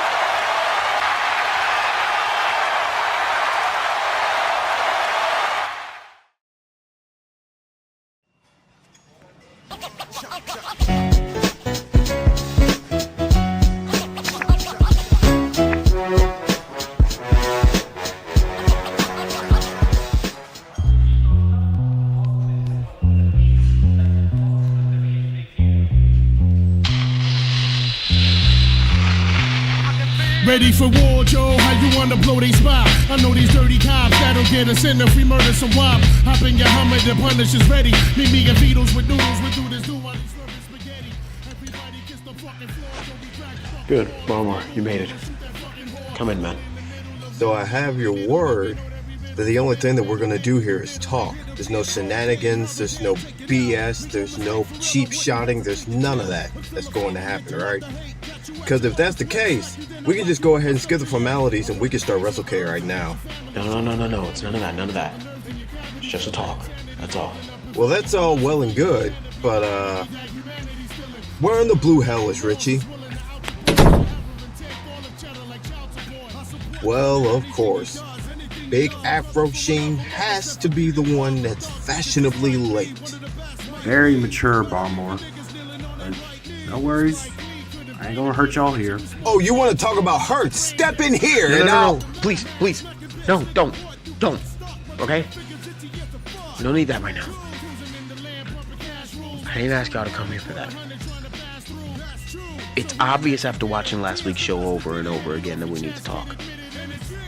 Not behind each other's backs, not in a ring, not in front of the people, but by ourselves in this building. The same building all three of us haven't been inside of in over a year. The same building where all of this started. So before we beat the living hell out of each other at WrestleCade, I want us to get all of our anger out right now. Say what you're feeling, so when this is over, there is no regrets. Alright? Speak now, or forever hold your peace. Which one do y'all want to go first? You don't get it, do you? You want to call us down here for what? Extend the olive branch? To help repair a broken vision? No. See, APH and Baltimore, when this group was created, I wasn't the first draft pick. Hell, I wasn't even the first rounder. CAPH, your father didn't even see me as a person that should be in the fold in the first place. You want to know how that made me feel? I was resentful. I had a massive chip on my shoulder and I had something to prove. In all these years of this group being known in this industry as the beacon for young talent, you in Baltimore didn't even see me as an equal. When I put in all that work to promote this brand, to promote this group, to help this group gain titles and championships, you didn't see me. Y'all saw me as just another soldier in this little army. Yet time and time again, I have proved that I can be the top dog, and yet y'all still don't see that. That's why at WrestleCade, all of my anger, hate, frustration, jealousy, all of it, I will bring it to the table and prove why I deserve to be the top scholar to come out of the influence. Richie, this is why you are not the smartest one of the entire group, because let's face it, you are nowhere near a top scholar. You are barely a black diamond. But you know what? I can understand why you think you have some type of a gripe. But let me make this clear. You didn't get stabbed in the back. Not by one person, two. Because that's exactly what both of you done to me. The innocent bystander in all of this. I'm the one that sits up here hurt. But you know what? Let me be 1,000% honest, man. I'm actually happy that you arranged this. So that I get to see both of you in one piece. 100%. Because when it boils down to it at WrestleCade, I am going to beat the ever-loving crap out of both of you. I am going to tear both of you apart. What, was all this supposed to be some type of, therapy session? Some apology session? I ain't got to apologize for anything, because I didn't do anything. But if there's one thing that I'm going to relatively apologize for, it's the fact that neither one of you is going to be the same. Neither one of you. And I don't need your apologies now, because I'm going to hear them at WrestleCade. The price you're going to pay at WrestleCade is with your blood. The only tone I'm going to hear your apologies is through your agony. You will say I am sorry through your suffering. And both of you deserve it. What I'm going to do to y'all, both of you deserve it. Angel, let me tell you, man. I'm trying my best, as usual, to keep my composure, but I'm about to lose it. So if you have anything you need to say, you need to do it now. No amount of apologies will fix what happened to us. I understand that. But I need y'all both to understand how deeply sorry I am for causing all this. Make no mistake about it, the fall of the influence is on my head and mine alone. I looked at Richie, and I saw a dude that my father thought was a future heavyweight champion, and it was my job to get that out of him. I wanted to shield him from all the crap I had to deal with during my time, and in the end, it only made him bitter. And when I was done with Richie, I needed time for myself, time to move on, time to fix myself. And in the end, I left you behind, Barmore. So to you, I'm sorry as well. My father made us a family. I'm the one who tore it apart. And now, like family, we're going to go to war at WrestleCade in Chicago. Just like he would have wanted. Take this down. Take care of business like men. Just promise me one thing. When this is over, when that bell rings, regardless of which one of us gets our hand raised, we end this. It'll be done. It doesn't do good for any of our careers for this to continue. Just promise me that one thing, and I'll leave you alone forever. So let me get this straight. You want both of us to bring all this anger, all this frustration, all the backstabbing, all of this tough talk that we've been doing over the last several months, and you want us to show up at WrestleCade just so that we can beat the ever-loving crap out of each other? To be honest with you, that's the first thing that you said in here that's actually put me in a good mood. I'm down, but I don't think that you really need to worry about me in this case, should you? So, yo, Rich, do you think that you can hold in all these emotions until WrestleCade? Sure, I can leave y'all both alone. I need gold around my waist anyways after this, and I don't need any of y'all in my way. Only in your wildest of dreams, man. See you in Chicago, fool.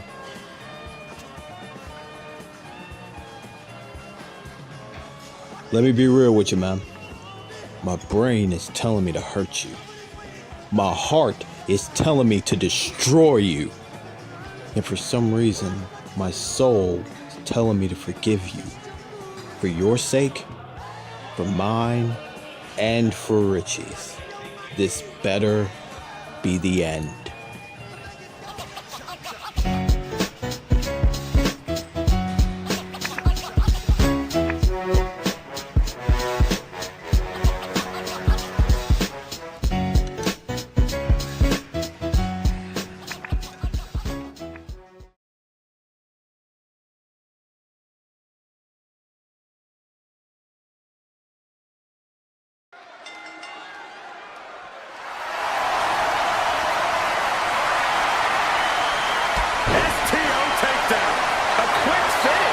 COH Universe, I hope you're ready for the split promo battle.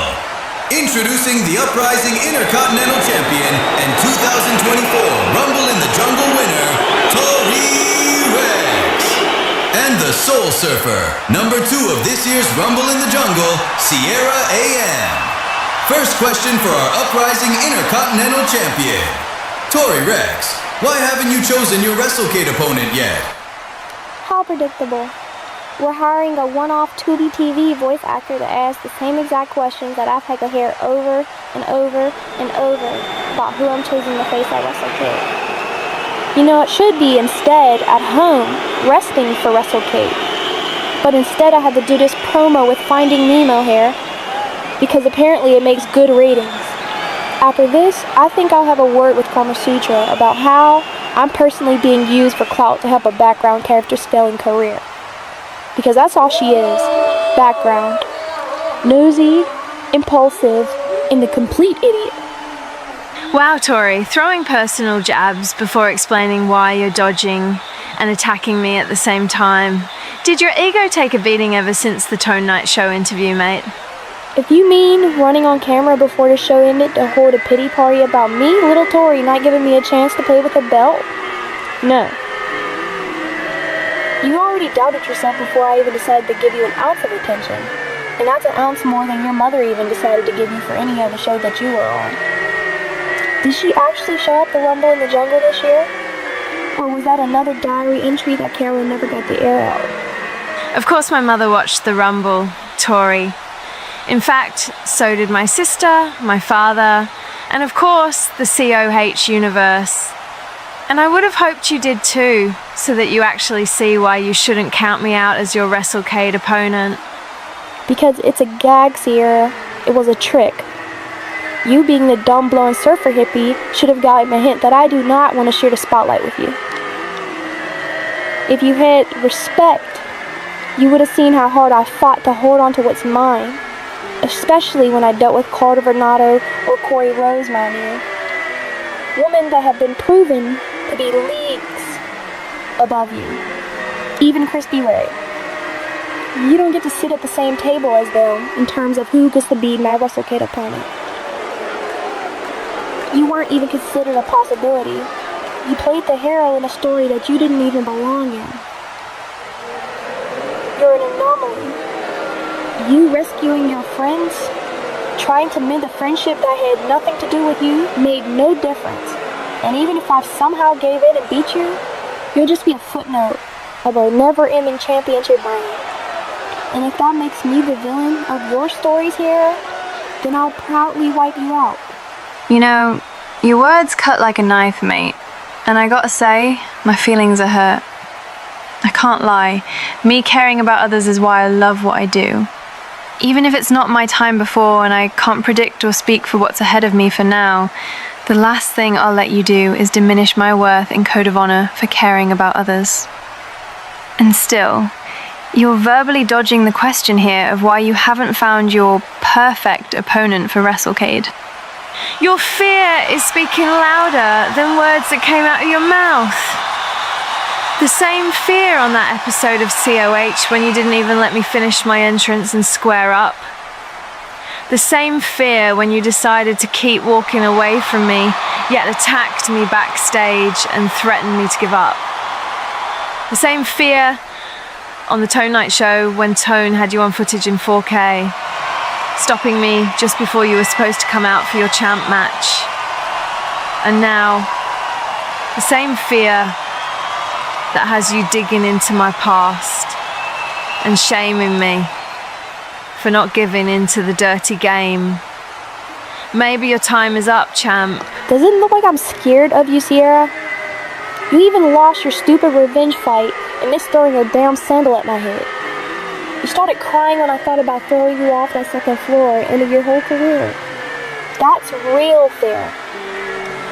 Not this contrived reverse psychology therapy session that you're attempting to do. And both times you decide to walk out to face me, you're not even sure you deserve it. So why don't you listen to that voice in your head and live in reality? Because so far, it keeps you safe and mediocre. Not everything has to be about you. I'll pick who I want to face at WrestleCade, whether you or anyone likes it or not. Believe me, I almost walked away from the opportunity because of seeing how defending the championship molded you. Seeing you becoming the villain after fighting off the Misfitz when they cornered you, and after the fans rooted for you to stand up for yourself, I'm disappointed. Hell, you literally switched places with Cory Rose when she pulled the same tricks to keep her title from you.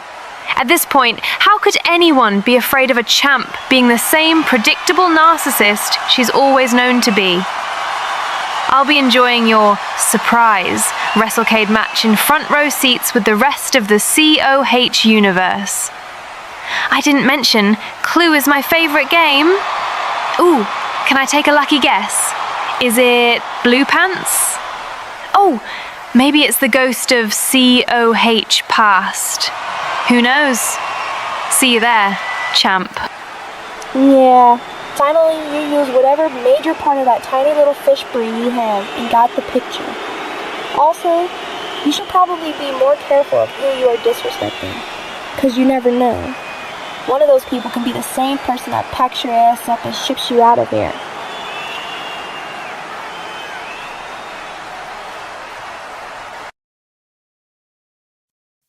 As your poor, insignificant people know, I'm a man of money and power.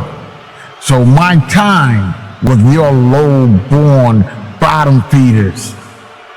Listen, and listen good. And I know Chicago, y'all ain't filled with the smartest people around here. And your people watching probably ain't much smarter either. So I'm gonna make this clear, and I'm gonna say it with a point. Soul Taker, at WrestleCade, I'm coming for your streak. Now, these head games you were playing, you tried to get in my head, but I'm Eddie Reed. I juggled 10 multi-million-dollar ideas before breakfast. I enter multi-billion-dollar meeting knowing slimy corporate weasels and corporate lawyers and all their small-minded individuals can't knock me off my game. So, think a bunch of cheap parlor tricks is enough to shake me? Huh.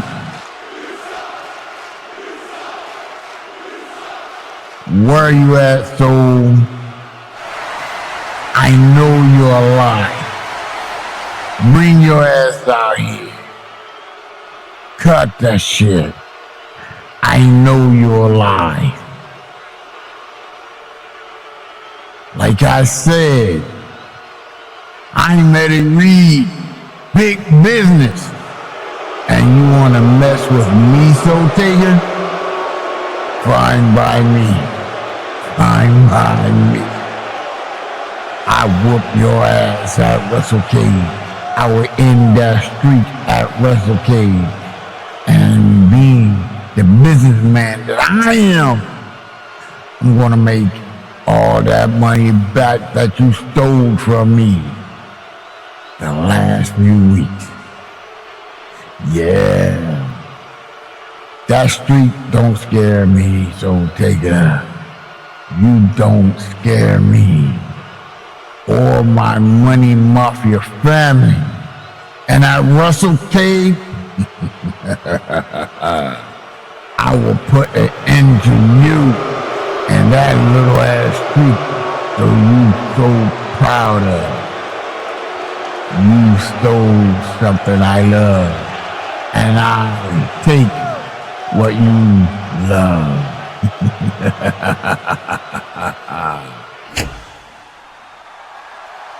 Oh my God, is he here? Eddie wants to challenge the streak. Be careful what you wish for. Man. I see all my little head games, man, taking a toll, dude.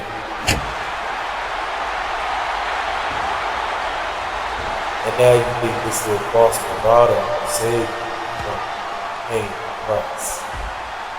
Or that the so-called family still using your awesomeness.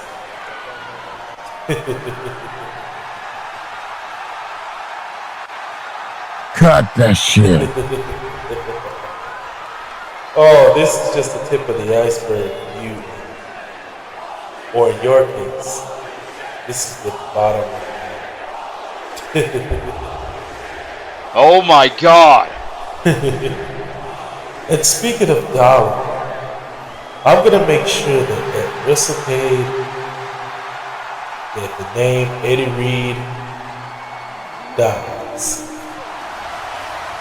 Everything that you own, from your businesses to secret deeds to every little bank account that you have abroad, I'm gonna make sure that everything dies at WrestleCade. You and your little family will never heal ever again. And I'm going to make sure, because in the end, everything is evil. And the death comes through. And tonight, everything is. See you soon.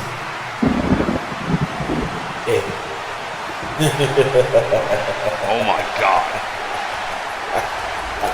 Enigma Soul looking to burn the greed of Eddie Reed from the inside out. Symbolization.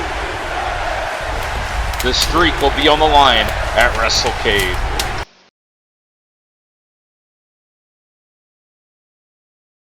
Well, ladies and gentlemen, with the streak on the line at WrestleCade, will Eddie Reed be the 1-7, or will Enigma Soul go 8-0? Ladies and gentlemen, it's on. The streak is on the line. We haven't seen Soul since his demise. But we got a match coming up next. It's the hot mess. Marty Michaels, but he's not alone. He's with Daniel Lyons. And he's about to take on Devlin O'Brien. Coming up next, Marty Michaels on the road to WrestleCade 12 just as much as he will be a part of that Mr. WrestleCade Battle Royal for the Iron Stallion Gold, which Mike Ace is the current champion.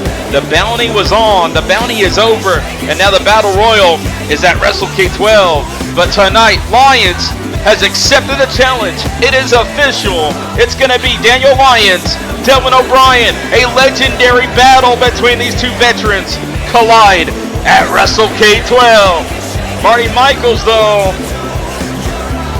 in action against Devlin O'Brien here in Rise Chicago. Coming up next.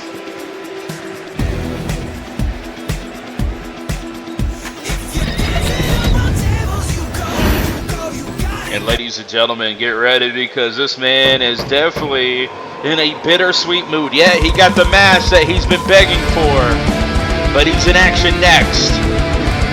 And he's angry. He's pissed off.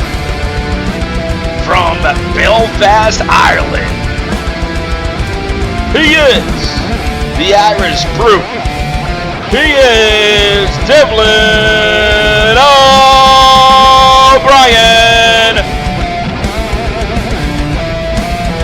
And before he takes on Daniel Lyons, former friends turned enemies, from alliances to rivalries, these two have been together for 16 years, ladies and gentlemen. And it all comes down to WrestleCade 12. But before we head to WrestleCade, by the way, big shout out to JTD. JTD still without a match at WrestleCade. But the gifts, enjoy commercial-free code of honor here on Twitch, or and post on our official YouTube channel, COH Wrestling, as we got a match coming up next that you definitely got to be on the edge of your seat for. The size difference will be imagined as Marty Michaels and Devlin O'Brien square off, and Lyons at ringside. I wonder if he's going to get involved in this one. Marty Michaels trying to size up Devlin O'Brien, but here comes the test of strength, and of course Devlin O'Brien gonna back him down into the corner. Oh, come on! Referee, don't let him do this! A cheap shot by Devlin O'Brien.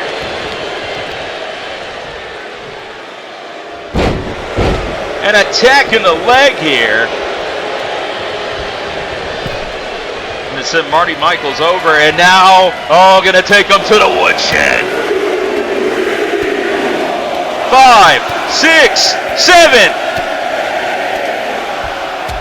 and 10 beats by the Irish Brute, Devlin O'Brien.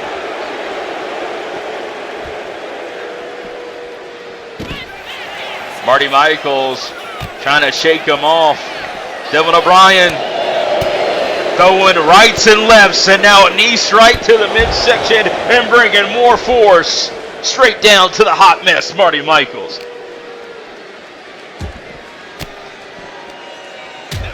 Marty, though, this is one of the biggest matches since his return to COH. He was a part of an incredible four-way matchup for the United States Championship, but to be in the ring, to be against Devlin O'Brien, a former four-time COH World Heavyweight Champion, this would be a big opportunity ahead of him going into the Cade's Mr. WrestleCade matchup. Marty, though, going to the top! Will he fly? Oh, no! Crash and burn! And Devlin O'Brien, all he had to do was just sidestep away from that one.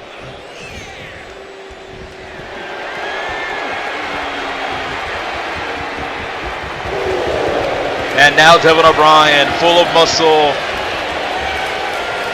Lions getting a front row seat of what Devlin O'Brien is all about. It's wrestling, yeah, wrestling here in Esports Entertainment with a roll-up. Looking to get out of here. Time is not the essence. But Marty Michaels trying to get the cover, but no, he breaks out of it. Head kick! That's going to do damage on Devlin O'Brien. Marty Michaels finds the opening. We're going to have a Christmas miracle here tonight. But no, just a 2 count.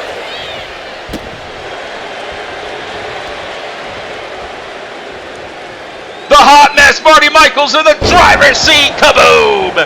Face first off the canvas. And springs over, but no, again, Devlin O'Brien sidesteps. And drills him with a clothesline. Oh my God. What force. Oh, he avoids the boot. Just in time.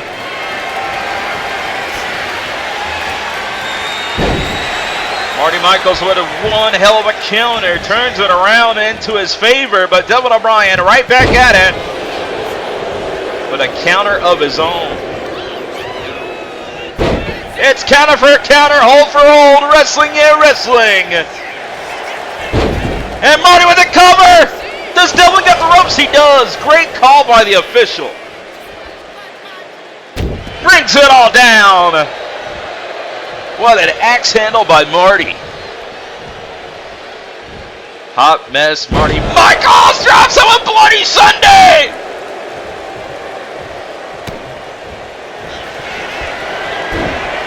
Long blower into the crossface, but again, Devlin O'Brien using his body to get to the ropes.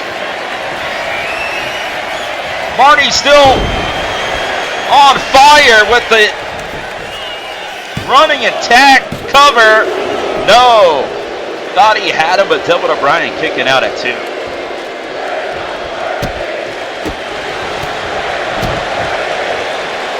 Brings him up! Incredible strength! Marty in the driver's seat! Lions cheering him on! And what a headbutt, and no! Devlin O'Brien back in the game, and just like that. Marty with another counter. Low down! It's over! Cover! 1, 2! No! And Devlin O'Brien kicking out.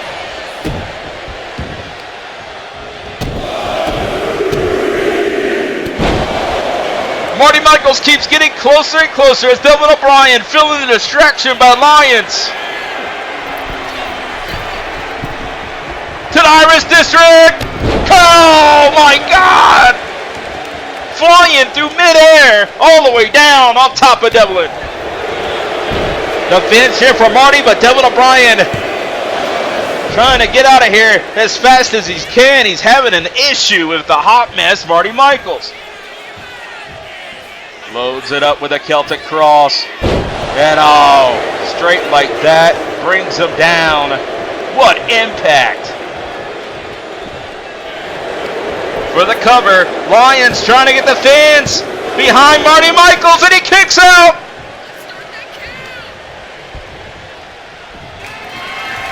But no, Irish curse backbreaker. Bro kick. 1, 2, and just a 2! Marty Michaels kicks out. Finally hits him, handspring elbow. Lions trying to get Marty Michaels and the fans behind him. The momentum shifts. What a driver. Devlin O'Brien trying to recover, but the impact felt.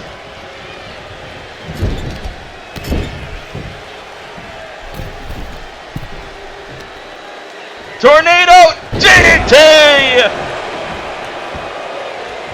On the 18th day of Christmas, the hot mess Marty Michaels. Can he lift him up? He does! Oh! Brainbuster! 1, 2! He did it! Marty Michaels did it!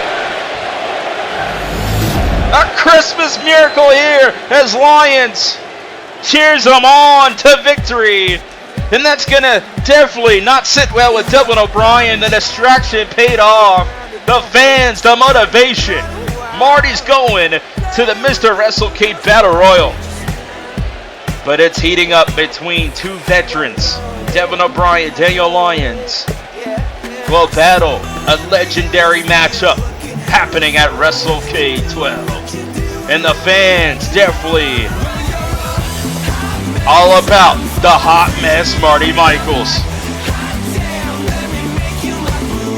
Let's watch the replays. The Celtic Cross. Marty went through hell and back, but kept kicking out, kept surviving, and the hot mess made it to the promised land. The Irish Curse backbreaker into the bro kick usually spells out for destruction, but tonight it was different. Marty Michaels kicks out, and just like that, we didn't know he had the strength, but he did. Drops him on his head for the 1, 2, 3. Lions rent-free in the head of Devlin O'Brien. They will battle, but tonight, one of the biggest wins in Marty Michaels' career here in Chicago. Rise Chicago! He's going to the Mr. WrestleCade Battle Royal for the Iron Stallion Championship.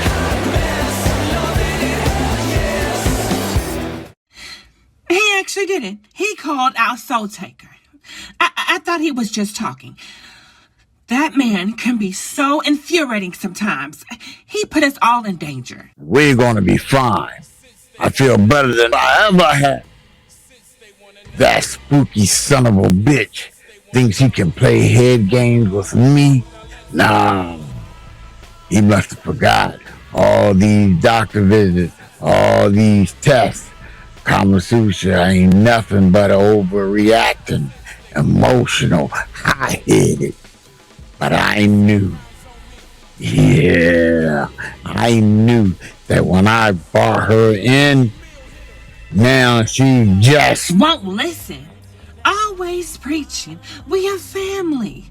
Well, then I wish you would act like it. Once again, moving without consulting me or consulting anyone at that. I'm not supposed to check in. I'm Eddie Big Business Reed. I do what I please. I put this thing together. Maybe that needs to be reinforced. I get it. We're gonna have to stay on our toes, ladies. If he thinks because he's the leader of this group means he can bully me or put us in another situation like he has now, then he has got another thing coming. Amaya, Drea, I thank you for your support. And I know Duke would be down for me in a jam. But I'm still on the fence about Anaya. Anybody seen Anaya? Not for a while now, Eddie. I want to see her. I see things being at a critical mass, about to blow. I know everyone in this room I can trust. I just got to see where she stands. She's got respect for you, but she won't leave her sister's side. Be prepared for her to show allegiance to Carmasutra. Come on now. You really think so? Yes, I do. But I also have been thinking about ways we can make her see the light. I agree, Mr. Reed, overall. It's time we tie it up. Make sure we have all of our affairs in order.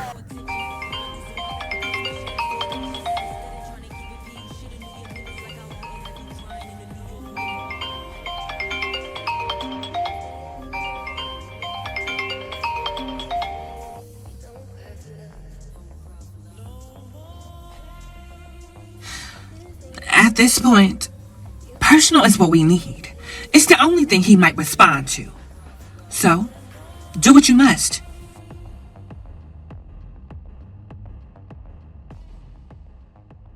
I know you do, and I'm counting on that. To defeat your enemy, you have to know your enemy.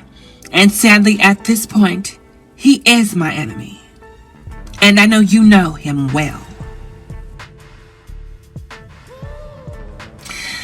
And you successfully made me eat my words. Now, you can come through and make him eat his. I have to go. We'll connect soon.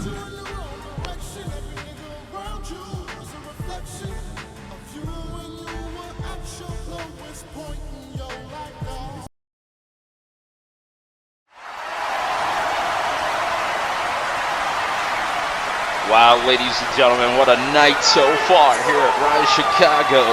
But we're in for big trouble in the Windy City. There's 13 ways to die. Choose one. Roddy 13. Big trouble. And the conversation. What is this all about? Why is Roddy 13 making his way to ringside?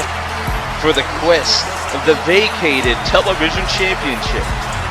That's right, Juice Alexander down from an injury, leaving the floodgates wide open. Of course, you got Ali being the #1 contender that never got his chance, never got his opportunity. But Roddy 13 says he's gonna be in the way.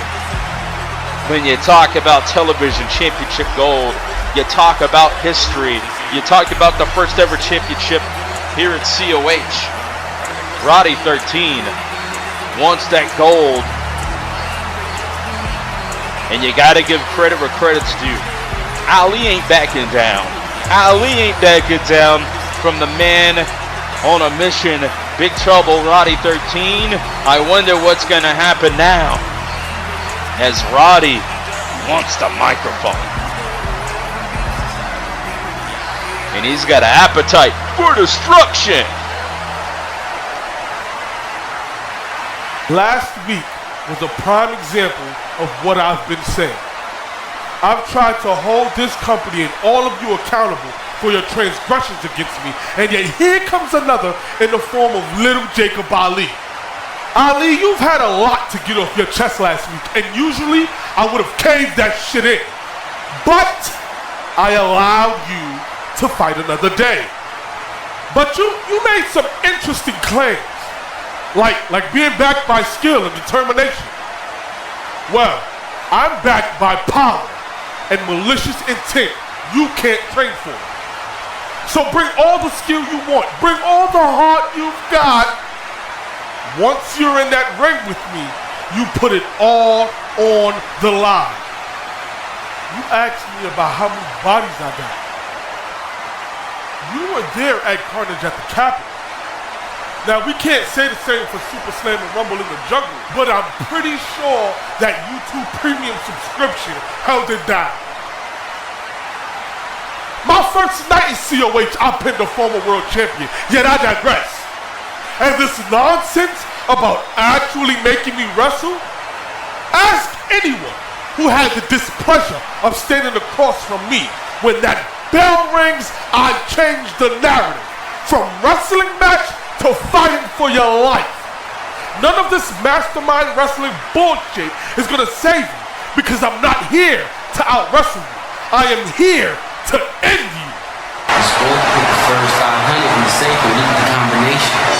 Uh-oh, business is about to pick up, because here comes Jacob Ali.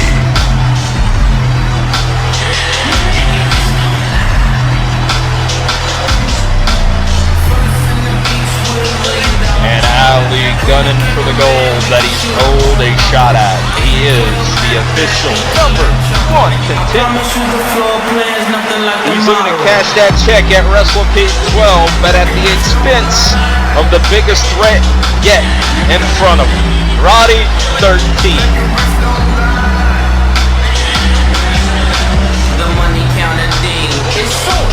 Well, Ali's here in Chicago. home of the Chicago Bears.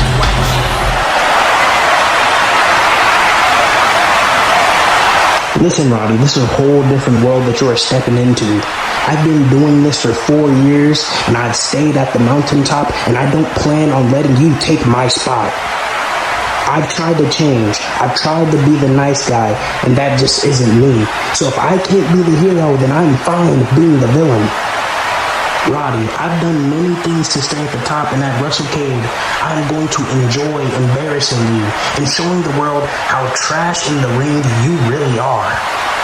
I am going to take everything from you because you were handed everything on a silver platter. You didn't have to grind for anything. You didn't have to struggle for it. It was given to you. And I'm going to show everyone why you are a one-trick pony, and I'm going to show everybody that you are not ready for the big leagues. I worked every day in and day out to become the best technical wrestler in the world. I didn't do it off a fluke. I'm not called the mastermind because I'm smart in the ring. I'm called the mastermind because I calculate everything that I do. And I'm going to show you why I am one of the best wrestlers in the world and why my name is Jacob Ali. Jacob Ali voicing his opinions.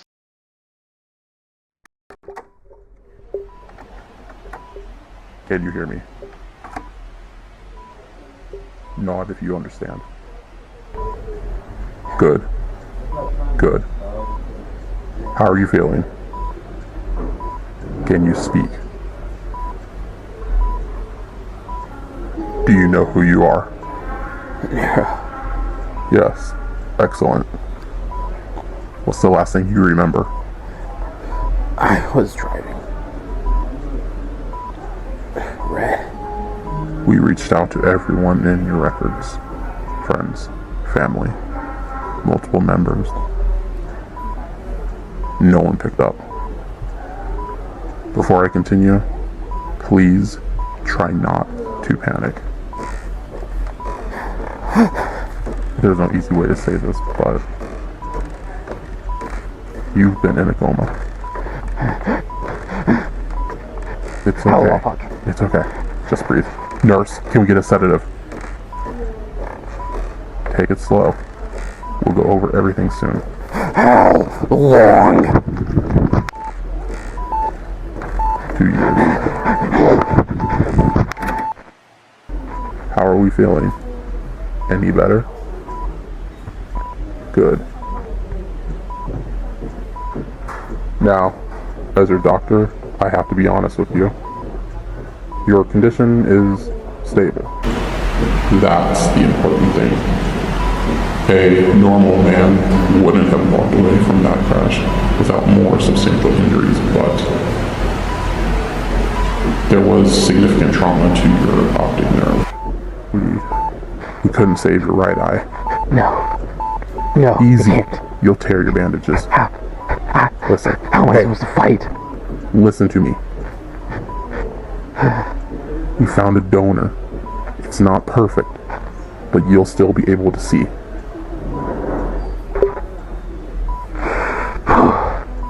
Remember, you're lucky to be alive.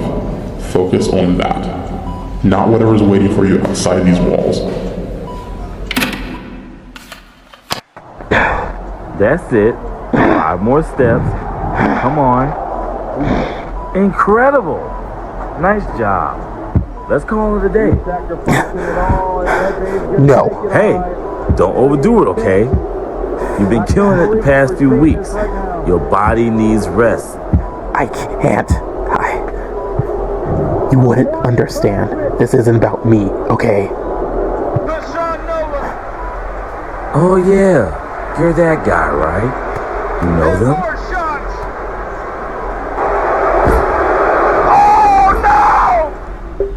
I thought I did.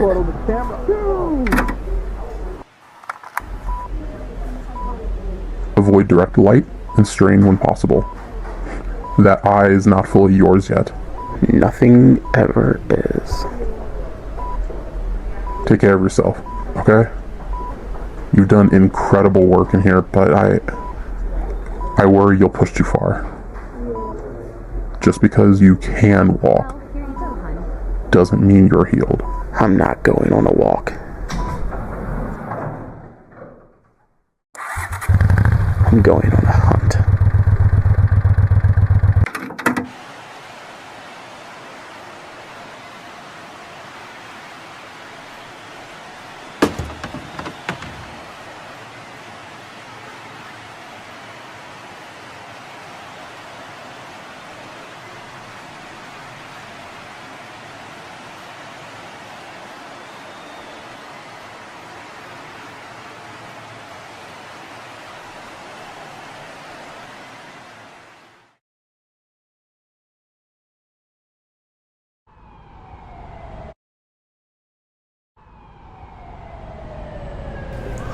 If it isn't Redbane. That's what they're calling you now? I like it. Sure does fit you. Yeah, well, change was needed. What do you want, Nero? I listened to the tapes. No more mind games. No more anything. This is just you and I. I'm going through with this. And I know you well enough to know that I cannot do anything to change your mind. And you know what? I'm fine with that. I think we both need a little violence to blow off the steam. A little violence to blow off some steam? You heard all of that, and that's what you think this is? God! Maybe you deserve what happened because you can't follow through with anything. You have to make everything about yourself. You clearly haven't been watching close enough. I lack conviction to finish the job. When I've made men quit COH, when I've taken titles from them, made them tap out, set them ablaze in front of an audience. That's good, Red. That anger. Use that. That frustration. Now imagine that's what I had to feel for 2 years. Being able to hear every single thing around me. I still enjoy the violence. The chaos. It's what fuels my desire to be here. But unlike you, I like it when they come back. And you know why? Because my face serves as the reminder of their shortcomings, of their failures. That I am the one that left them on their ass, wondering where it all went wrong. We're not junkyard dogs anymore. And I'm not sleeping. I should be dead, but I'm not. Now that I'm awake, will you be able to pull the trigger? Or will you hesitate? You asked me that question a year ago, and I'd have all the hesitation in the world, but then you decided to show up. And I know that hesitation will be the literal death of me. So no, for you, I will not hesitate. If I have to break your limbs, I will. If I have to bleed you dry, I will. If I have to take your other eye, I will. For decades, we've known each other, learned secrets and weaknesses, shared ups, shared downs, and there's always been an unspoken agreement that when the day comes, nothing is held back. And there is no difference now that the day is here at last. There's no difference? It makes all the difference! How do you feel having to fight Nova? Yeah, I've done it before, and I've won, but I didn't enjoy hurting him. Last week, you talked to him, right? Looking for me? Did you even apologize? It has to be me. No one else can do this. No one. Not Nova, not some Blackwell idiot, not anyone else on this roster. You're right. We still do this the right way. And at WrestleCade, you will still lose. If I win, that's just another body on my ledger. But for you, even if you could, even if for some reason you're able to beat me, you'll just have another member of Sleeper's blood on your hands. You'll be known as the one who single-handedly ruined Sleeper. You put me in a coma, you put Nova in a coma. Don't forget, every single one of us had been affected by what you did, by what you caused. I haven't forgotten, and I never will. But you were not here for it. You were laid up in a hospital bed, half blind and unable to function on your own while all this bullshit was going on. Look, I admire the determination and the work that you put in to get back to doing what you love doing, but your anger is so wildly misplaced. I will pay my penance in due time, but it is not your place to say when. But until that time comes, You and I are doing this at WrestleCade the right way, the correct way. You can vent your frustrations in the only way I know that you can, and I will have to put you down like the rabid dog you are, by any means necessary. Oh my god, that is so great. You want to put me down like the rabid dog I am? You want to say that you'll pay your penance in due time? No, you do not get that luxury. If you were right with God, God wouldn't have wakened me to send the devil to you. Just remember, I'm not a tool of the government or anyone else. Fighting was the only thing that I am good at. But at least I've always fought for what I believed in. That's more than what you can say. Now enjoy the time that you have, because you're going to need it. You better get on your knees and pray to God, because I'm not seeking penance for what I've done, for what we've done together. But I'm asking for no forgiveness for what I'm going to do to you.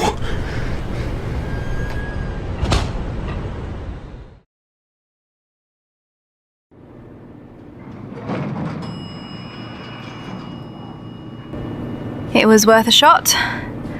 At least I took it on the chin and left with dignity. Need to check the time I'm running the booth at this club. Hello? Is that you, Tori? I'm really sick of these games.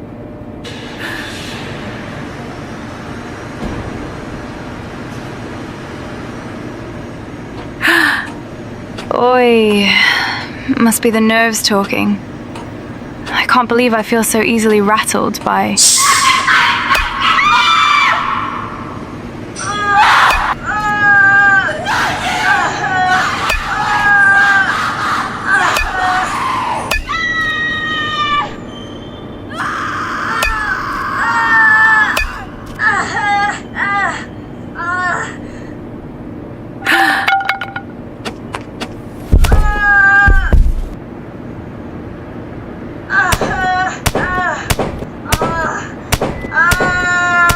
Ladies and gentlemen, it's breaking down between Tori Reks and CRAM on the scaffold right next to the elevator. CRAM looking for the answers that she desperately needs, but she's paying the ultimate price right now with Tori Reks.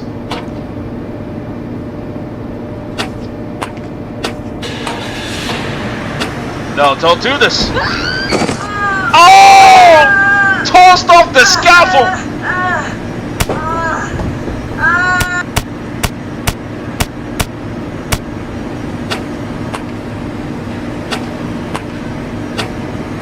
CRAM still fighting though. Thankfully she didn't fall all the way down.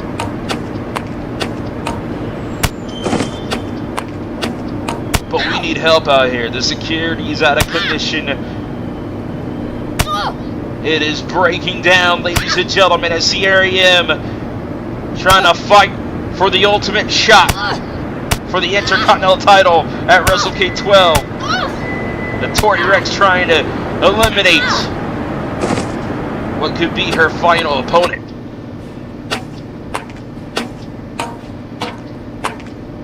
What is she gonna do next? Tori Reks dragging CRAM.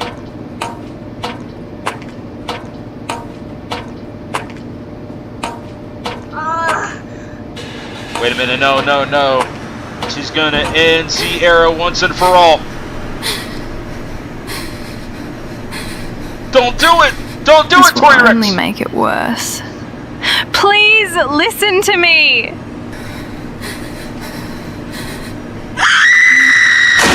Oh my God! Why, Tori? Why? I can't move! I can't move! Tori, what have you done? I can't move!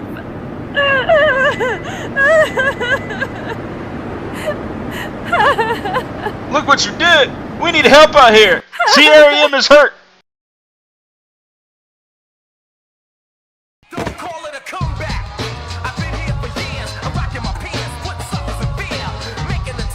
And here we go, the fight continues out of the parking lot. I'm getting deja vu, ladies and gentlemen.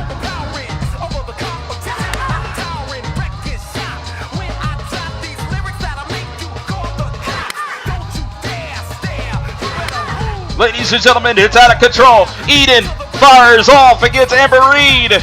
They've been fighting all day long, and it's reached its unpredictable ending. As the ambulance might be the next home for one of these two. I don't know. We might lose another WrestleCade match. But Amber Reed fighting for more opportunities than just winning the Rumble. She's fighting back as Eden sets a trap. Amber Reed trying to find something here in the parking lot as Eden is rocked. Oh, she popped the trunk. This could get a deadly situation upon us right now. This could be deadly right here. What is she grabbing? A sledgehammer. Oh, but a kendo stick saves. Avoids disaster with a sledgehammer. And Eden get the hell out of Dodge.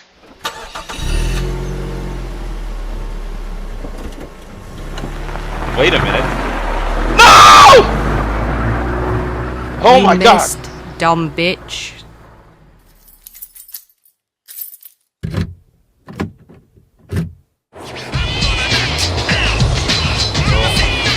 We're in pursuit.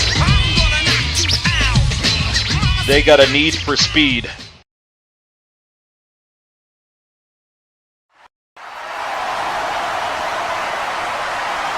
What the hell's happening? This is getting out of control here in Chicago. Where the hell is Eden and Amber Reed going? Well, we got a match coming up next. And the return from the comic book to the ring. Here comes the Crimson Champ. And Crimson Champ, good luck, you're gonna need it.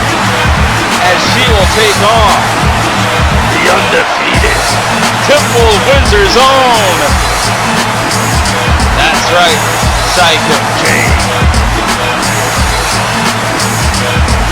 We got a car chase outside of Chicago, so I hope the news cameras catch what's going on for us, because we're going to bring attention back inside the ring as Crimson Champ, an NWL legend, from the comic book to the ring, taking on the ultimate villain. As it's time to repent.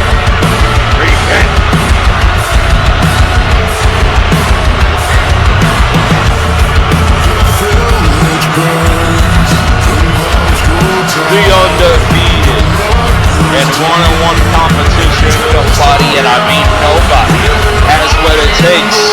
Tonight, though, a different challenge in the way.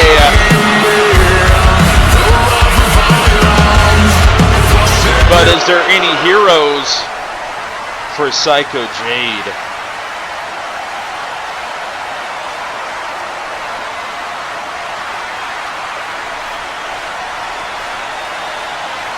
This is a sight. And right now, Crimson Champ, get ready, because you're going to be against a walking, talking nightmare. Fresh off a Temple of Windsor. Oliver Windsor, Lord Windsor.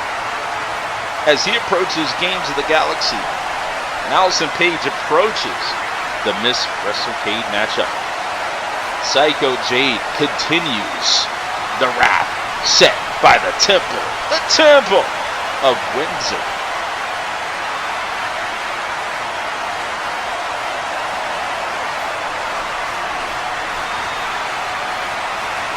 As the bells ring in the cathedral of the Temple of Windsor, Psycho Jade, the horsewoman of the rapture,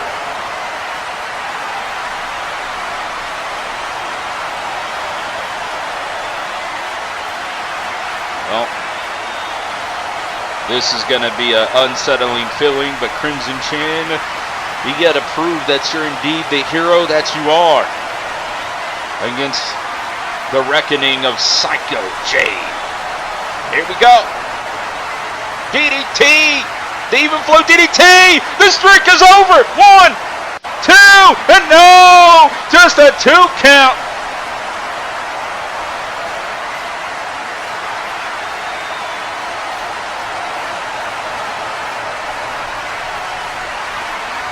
The pressure's on for Crimson Chin.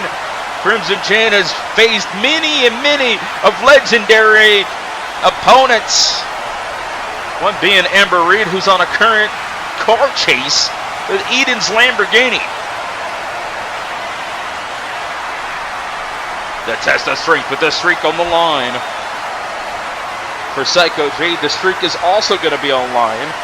Enigma Soul, Eddie Reed at WrestleCade 12, but look at this Crimson Chin with the elbow.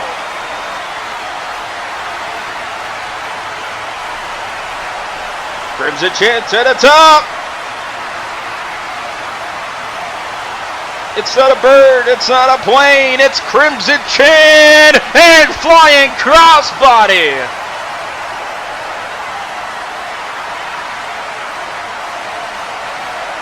And a drop kick to the back. Oh, leg drop from the sky! Crimson Chin is the closest to Psycho Jade streak yet. Shoulder tackle.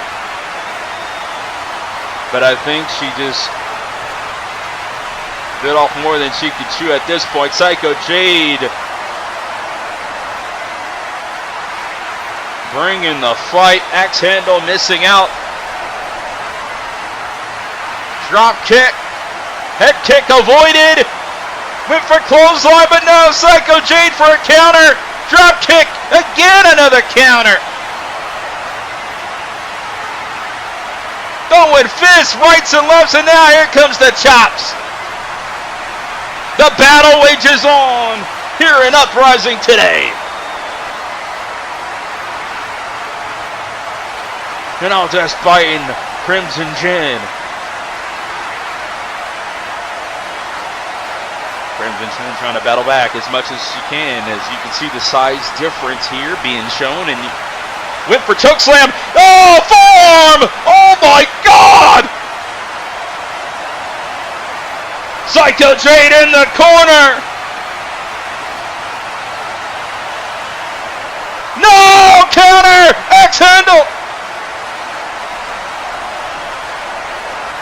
Oh my God! What impact!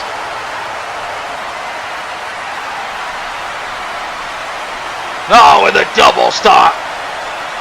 Taking the air out of the body of Crimson Chin.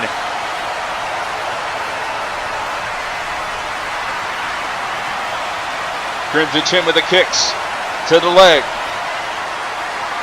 Choke slam! No way! Choke slam by Crimson Chin! The streak is on the line!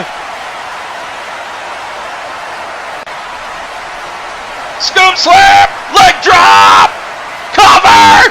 The streak is over! No! Psycho Jade kick it out! So close!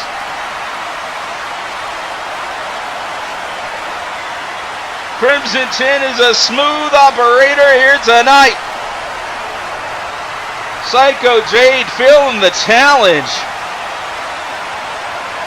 But now gonna take her to the outside.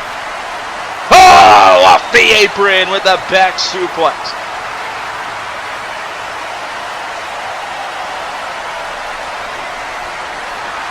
And out driving her straight to the floor. Let the bodies hit the floor here in Chicago. And just like that, just when you thought the streak was over, Psycho Jade is far from over. And now, incoming! Oh, bang to the back of the skull. Crimson Chin, you better repent now while you still got a chance. As Psycho Jade, dominant in her pursuit, as there is a car chase in the city of Chicago.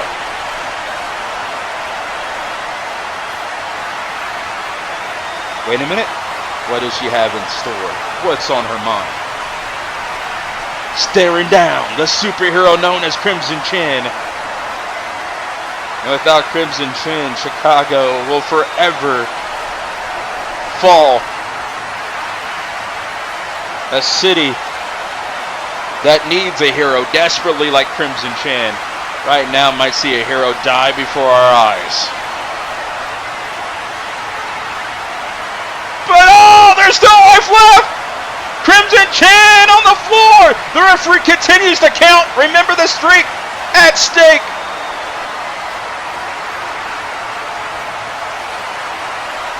Oh, a shot to the midsection of the barricade.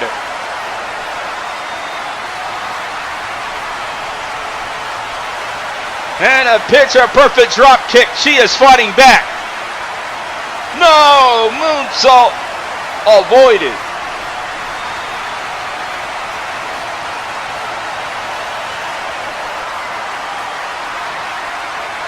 Time is ticking, ladies and gentlemen. They better get back inside the ring before it's too late. Drop kick!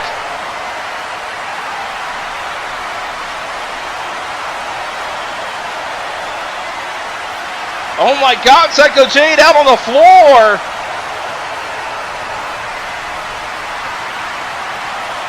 She's got to get back inside the ring!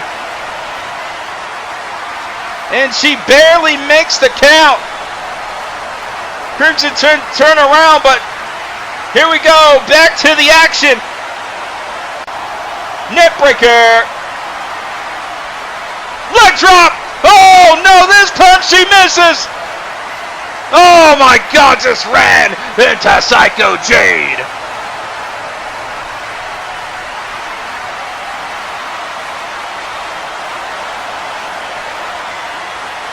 Brings her up.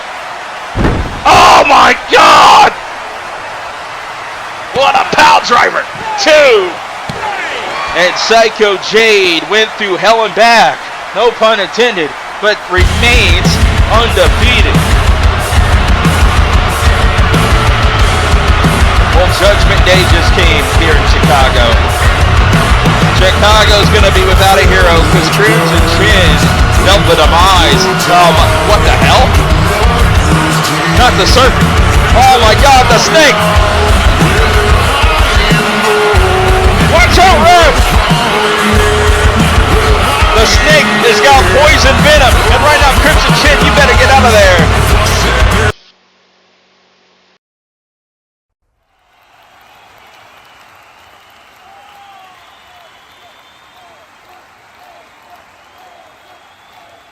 Ladies and gentlemen, joining me now are two women whose rivalry has escalated into one of the most personal and violent feuds this company has ever seen. Cory Rose and Skaar Hendrix. Over the last 4 weeks, we've seen devastation, rage, vulnerability, and vengeance from both of these women. But this is the first time since Cory's brutal attack that these women will interact with another. Cory, you've said repeatedly that Skaar was never a teammate, only a tool. Is that truly how you see this? Skaar was a prop, a stepping stone, a beautifully convenient monster I could stand next to while I rebuilt the attention this company stole from me following WrestleCade. She thinks we were equals, sweetheart. We were a duo in the same way a hunter and a trap are a duo. Skaar, this is the first time you've come face to face with Cory following her backstage attack on you. Following your promo to the Honorverse last week, is there anything you want Cory to hear? Oh, she heard me loud and clear last week. Well, at least I thought, because it's given that she's hard of hearing and seems to think this is a game. So let me address you for the last time, Cory. We were never a duo. You forced your way into my business time and time again. You literally made it a stipulation in our match. I took one shot with you and it was ruined. You know, we could have let it go then. But no. You came back and you started with me again. I mean, You're obviously obsessed with me, Cory. I can see it all in your eyes. I mean, I see it in your actions, actually. Because you never leave me alone. But unfortunately for you, I'm not one of your many men that you might have laid down with, okay, babe? I'm not gonna forward, and I'm not gonna let you get in my head. Because your opinion on me holds no weight. But what does is what you decided to do that night. And that's why you'll have to face consequences for that. Oh, what a cheap shot from Skaar talking about men. It doesn't surprise me though. You've always been jealous of that particular difference between the both of us, haven't you? You should thank me for what I did that night. Your new haircut was all the craze. People were actually talking about you for once. And Skaar, I listened to every single word that you spoke last week. Do I agree with you? Of course not. Do I care about the insults you throw my way? As if. You need to realise that this is very much a game. A game that I know very well. And again, I always win. You think I'm obsessed with you? You're now stooping down to the level of throwing shallow insults at me. Is that the last resort? I am a constant echo in your head, and it is eating you alive. You're very much playing the same game as me, Skaar, but I'm the one in control. Now, Skaar, I'll let you respond to Cory in a second. But ladies, where do we go from here? It seems reconciliation is out of the question. Both of you belong to the Code of Honor roster, but do you really think that you can coexist in each other's company? No. And that's exactly why I intend to put her down like the bitch she is. I have no need to be jealous of Cory. I came in to make my own name here. I mean, y'all saw what happened when I debuted. There was a reaction. People talk about me all the time, buzzcut or not, and that's why she's mad. She likes to think she's in my head and I can't do anything without thinking about her. Stargazers, we all see what's going on here. It's a classic case of gaslighting. Because, quite frankly, I don't care about you at all, Cory. I throw cheap insults to cheap bitches. You're a blip on my radar that's stuck around for way too long. And at the end of the day, I'm going to end it the way I should have months ago. Because at Capital, you and that fossil got a one-up on me and caught me off guard. But it's cool. It's cool, it's cool. You've gotten the best of me time and time again, actually, with your antics. But you know when it comes to it, I'm better. And that's why, when you had no help, I beat you in seconds. Because you see, I'm the one in control of you, babe. I'm keeping you relevant. But hold on to that tight, because after WrestleCade, you'll be forgotten again. Now, we can go back and forth all we like, babe, but I'm kind of done talking. I've already signed and sent the contract your way. Come see me at WrestleCade. Oh wow, the rookie takes the initiative. Call me surprised. Skaar, I've changed since you last faced me. I've evolved. I've perfected my art, and I have truly become the Venus flytrap. And like a Venus flytrap, when I've got you in my grasp, there's no getting out. I'll see you at WrestleCade. Perfect. Well, there we have it, folks. The Skaar Hendrix and Cory Rose chapter will finally come to a close at WrestleCade when the two women meet in the ring on the grandest stage of them all. See you next time.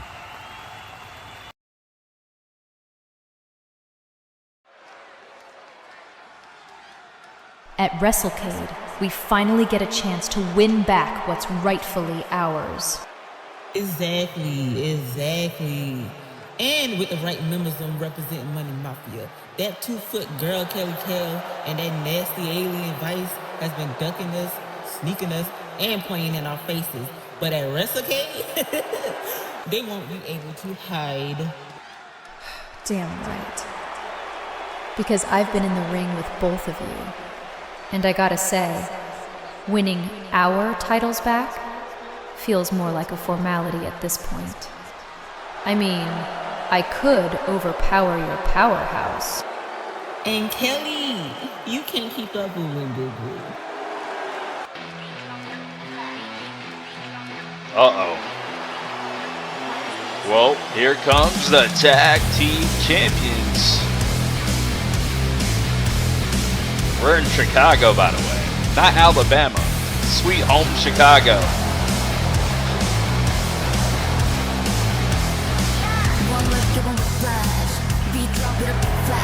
And the Misfitz shocked the world and became the second ever Tag Team Champions. Kelly Kells cashing in that briefcase of Money Mafia. But a little bit of a substitution, a team change, as we got a new team of Money Mafia. With Drea K and Tora Troy this time. How will that affect the tag match that's happening at WrestleCade XII? Look, Vice, the Money Muskrats are feeling brave. I mean, you should feel brave. After all, you got the literal GM of Uprising in your fucking back pocket. I mean, if some enterprising women like us had that kind of access to power, we'd stay with a title shot in a big match. But I guess you're not us. I mean, obviously. Look at them and look at us. Titles on our arms, no titles on Money Mafia's arms. That's hilarious, you alien bum. Just as hilarious as when I kneed your little girlfriend in the face. She been super quiet. Yet another reason I cannot wait to beat your ass. Beat our ass? You two had to cash in on me and Naya when we were least expecting it. You know it, I know it. These assholes in Chicago know it. We could take those titles right now if we wanted to. It sounds to me like you're mad that we got over on a big bad mafia. And you're taking it personal, which is off-brand for you, Tora. I thought you were this emotionalist enforcer who does what's best for Money Mafia. You're looking real emotional right now, enforcer. For someone who's supposed to be real clever and slick, you got fired pretty easily last week. If it wasn't for love sick Naya, we would have had to finish the job. Well, why don't you just step up and finish it now? I'd love to walk you across this ring on your birthday, bitch. Oh, Andrea. Oh! Fuck your birthday, bitch. Bitch? Oh, no!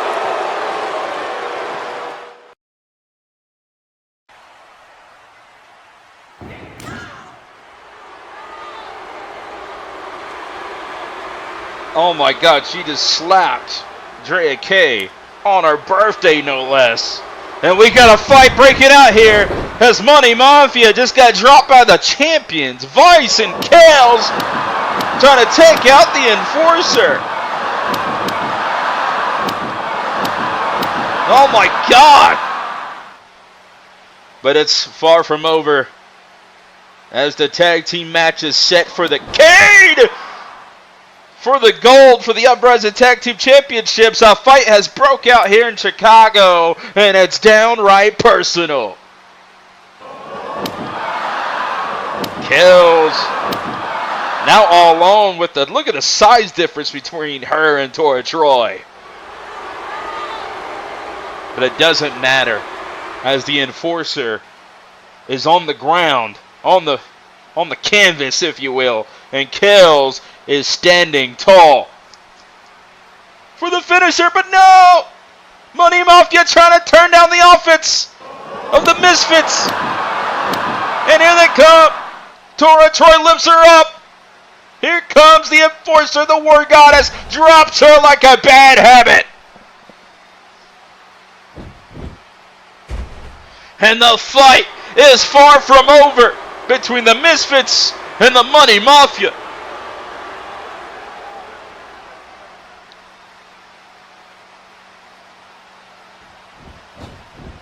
And Kelly Kells getting a taste of her old medicine. Usually the Misfits always calculated, but tonight the plan has definitely backfired. Or has it? Vice with a distraction.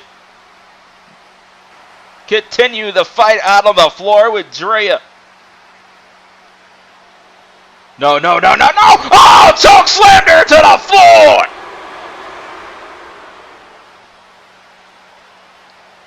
Kells with the body shots. And slap the taste out of Tora Troy's mouth. It does it again.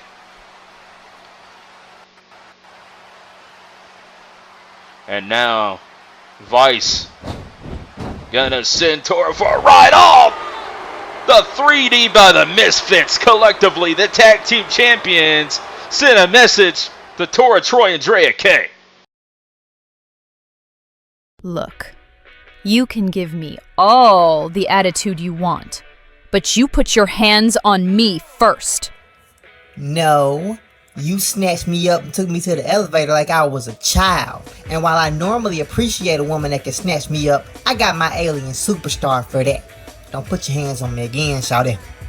Can you calm down? That's the last thing I'ma do. Look, you had a rough time last week, but I'm not your enemy, all right? You know me. What do I always say? Hell, what do you always say? I'm gonna... Always put Money Mafia first.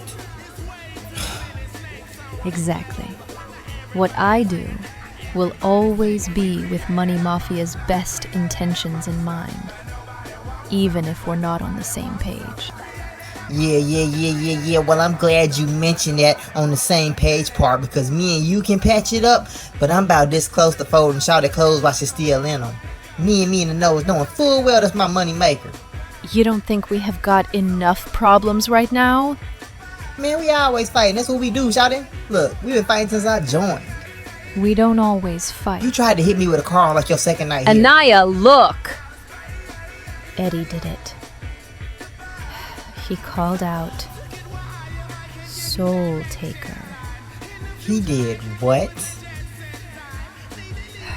He called out, Soul Taker. He did what? Well. Looks like you two are buddy again, huh? Did what? Yeah, because we're for the betterment of what's left of this team. No, he didn't. And we have to watch anyone that may want otherwise. And I mean anyone. And here you go again with the tired ass insinuations. Say what you were gonna say, Tora. Always talking in riddles and shit. Fine. Let me put this into terms even your tiny pea-sized brain can process. He did what? I do not trust you. I think you're going to do whatever it takes to get the next dollar in your pocket. And you'll screw whoever to do it. Including us! And I'll be damned if I let some $2 hoe ruin my family! Bitch, please, I never had to go that route. But you know what? I'm glad you think that way about me, because you know what I think about you? I think you're an overconfident bitch who has been trying me ever since I walked in, and I will not hesitate to put hands on. That enforcer title is just a title, and it does not scare me at all. Good. I wouldn't want you scared. It's less fun that way. Like I just said to Anaya, I do what's best for Money Mafia. And right now, that sounds like me wiping this clubhouse floor with you. Wipe the floor with me? Bitch, you don't even have the strength to drag the mop behind me. I rock hoes like you. So if you want your ass beat all across this clubhouse, then so be it. Then baby, step up to that plate and get that ass tore off the frame. Cause nothing about me here gave scary. So what's up? Ladies, not now. We've got Soul Taker breathing down our necks. Tora, Carmasutra. With all due respect, if this is who you're going to back, then maybe Corvo is right. Your leadership is questionable. Excuse me? No, Karma, I got this. Don't ever in your raggedy ass life question her. You want to back Eddie? That's fine. Take your tired ass over there, you flip-flopper. But what you're not gonna do is think you can disrespect her, much less me, bitch. No, bitch. I handle business. A match tonight. Keeping some type of order in line. I've earned the right to be called the enforcer here. And I've earned the right to check new bitches like you. New bitch. New bitch, new bitch. That's all I keep hearing. Yeah, new bitch. Yeah, I'm that new bitch. But remember, this new bitch ain't got no ounce of scary in her bones. So Tora, open space and opportunity. Swing, but I promise you, like I told you before, I will beat your ass all over this clubhouse. You always want to keep me in your shadow. And you know what? You better get used to it. You better get used to it. You better get used to it. Look at her, Nia. Just look at her. She's found a new list. What? You better get used to it. She's trying to replace you. Replace you because she's controllable and you're not. You know what? You better get used to it. In her eyes, she sees that you have gotten out of control. So I'm gonna make sure I do something about it. Just look at her. She sees that you're getting too close to her level, Naya. Cause that's what Big Naya does. Big Naya can always outshine her big sis. That's what I do. Shout it. Dude, shout it. You remember that from TV? You remember me, right? You remember me, right? That's what I used to do. Shout it. You remember that from TV? Oh, Anaya. Still living in the shadows of the big sis. Better get used to it, man. Because that's the only thing you will see. You always want to keep me in your shadow. And you know what? You better get used to it then. You better get used to But it. in reality, all she wants to do is just control. Control you like a little puppet. She's playing you like a little violin and waiting to pluck your strings. I thought you would just be bigger than that. Matter of fact, I thought you would be better than that. Because that's what you do, Shawty. Come on, say the line. What? Oh, come on, man, say the line. Hey, kid, not right now, man. With all due respect, I'm just trying to... I said say the line.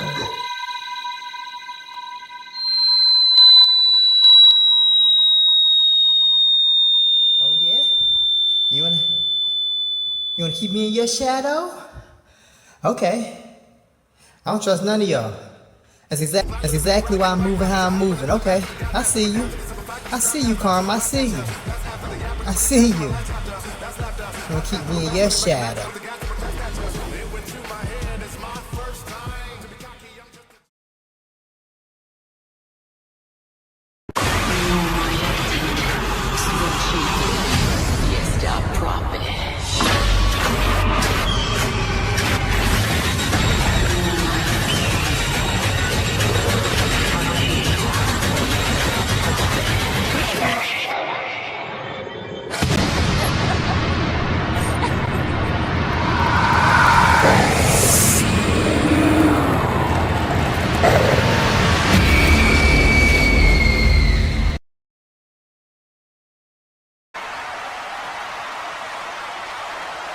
Wow, ladies and gentlemen, so much drama in Money Mafia, so much going on.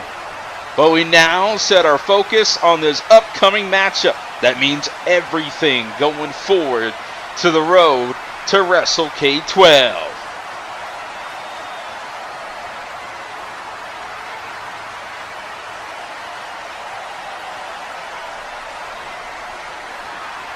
It's on. And it's all at stake, ladies and gentlemen, as Kayla has been searching for redemption in a match against Carmasutra. But tonight, can she make it through the first challenge?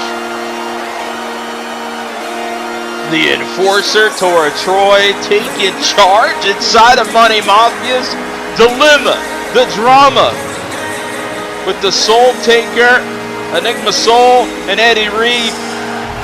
They're going to be going toe-to-toe for the streak, but is turned a tailspin inside of Money Mafia right now. Everybody's at each other's throats. There's been sides drawn, and Tora Troy got to put it all aside and take the Enforcer role serious and lead by example.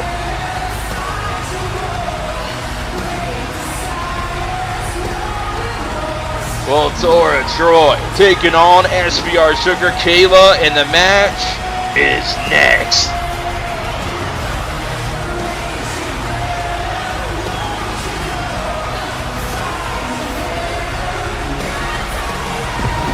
Tora's locked in.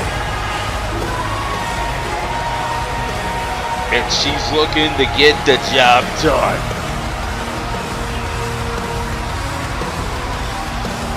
With Enigma Soul haunting the whole entire Money Mafia clubhouse. We are witnessing a divide that we thought would never begin and never start. But Tora Troy, throughout all these distractions, she's about to take action. Just fresh off of an attack, a blind side by the champions, the Misfitz, before the tag team title encounter. She must go through the former Uprising World Champion and lead and take charge.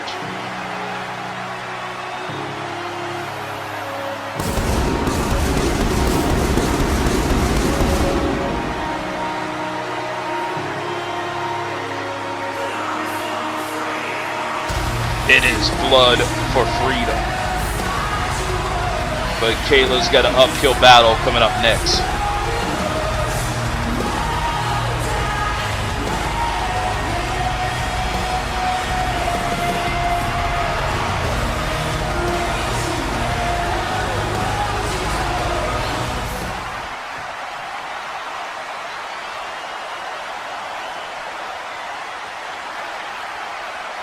And now, get ready, because Kayla's gonna have to put everything she can into this matchup. Wake the f up. Both Money Mafia and Sleeper having their fair share of issues. Finally, we got the problem solved. Finally, picking her shot against Carmasutra at WrestleCade XII, but she's got to make it alive, as the target is indeed continues to be on her back. After calling out the Uprising General Manager Carmasutra, she must go through hell and back with Tora Troy, the Enforcer, at the front lines, and SBR Sugar Kayla in action next.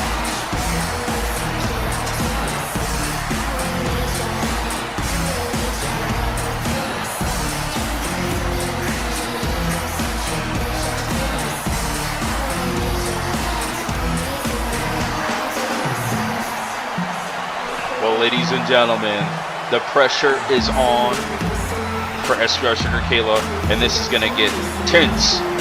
But it's a challenge, the ultimate challenge. You want a match at WrestleCade XII with Carmasutra? Well, tonight you're going to have to take it to the limit.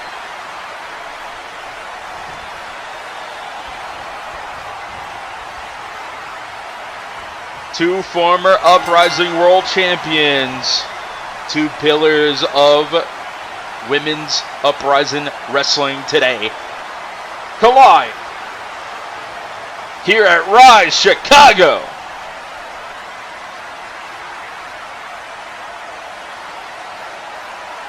There's the filling out process. You can see the size difference in the strength game and the power game. All goes to the war goddess Tora Troy, the Enforcer, enforcing right now, and sends her to the corner, and referee trying to break this up.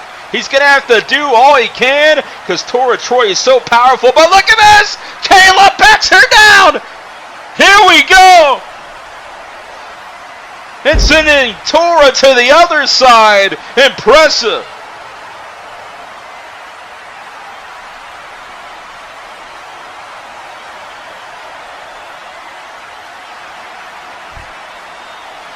And look at this. The tie-up continues here tonight.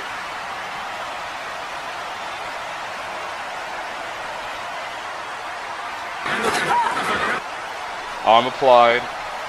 Trying to add pressure to the arm. The wrist control. It's locked in. And look at this. SVR Sugar Kayla turns it around. Oh! And trying to snap the elbow. Working the joint. The pressure point of the wrist. Full wrist control. And brings her down. But oh, look at this. No way. Deadlifts her up. Sit out power bomb. Incredible.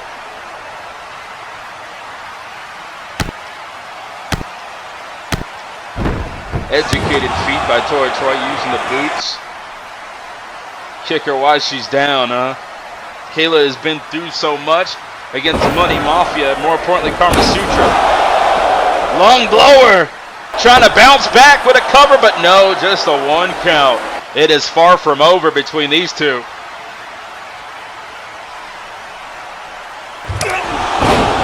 Oh, sends her inside out with the lariat. And just a 2 count.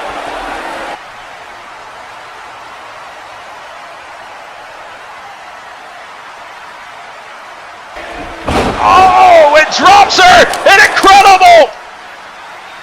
Slapping her ground and pounding shots.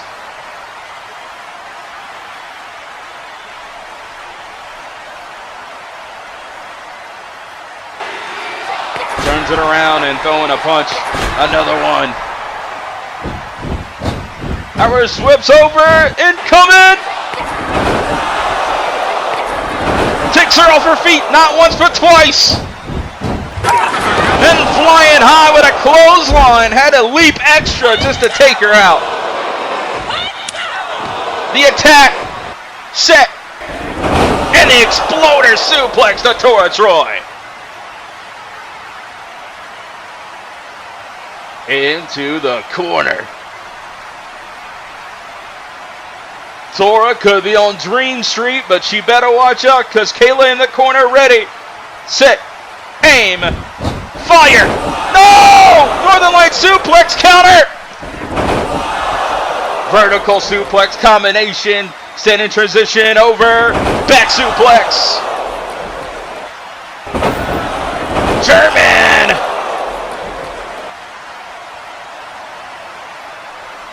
Oh, counter! Novocaine! Shanoa would be proud of that one. What a counter. And the Twisted Bliss from the top scores 2. No, and Tora kicking out. Wow. And just like that, the momentum shifts in the favor of Kayla. But she went through hell and back with those suplexes by Tora Troy. Tora rattled just as much. Hanging off the ropes, but oh, the tarantula cinched in.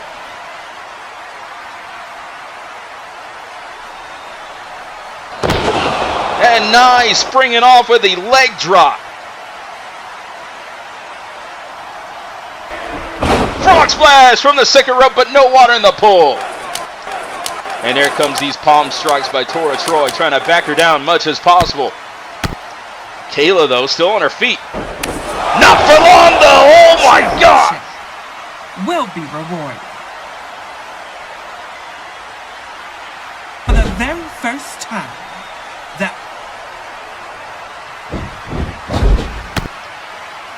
and look at this. The kicks.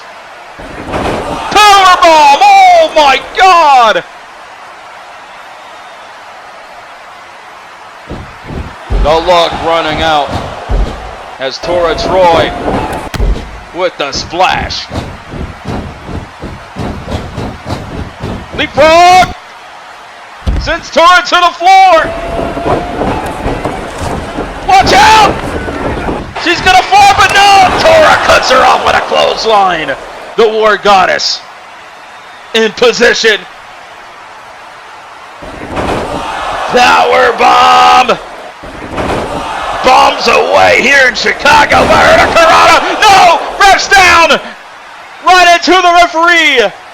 On accident, Tora Troy with a spear! Super kick!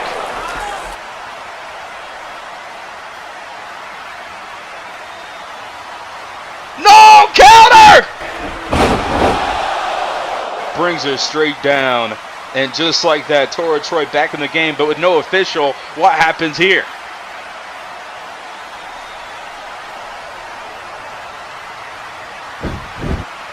Oh, to the floor! A power bomb! And sets her up for Money Mafia's ultimate trap. Here's Drea K again. I don't like the look of this. Carmasutra has done it again, and here comes Money Mafia to screw Kayla out of another opportunity at WrestleCade XII against Carmasutra. Of course this would happen, right?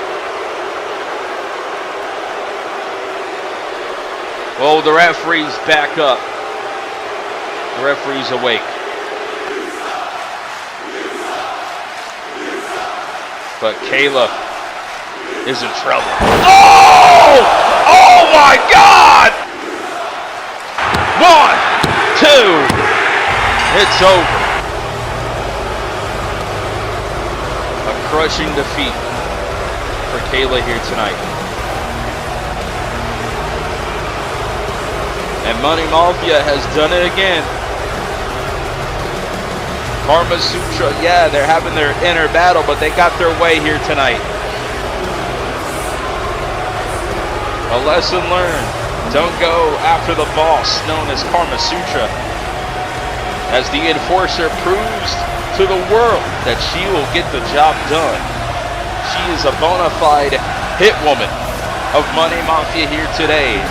No matter the obstacles in the way of Money Mafia, she gets rid of any problem. A problem solver.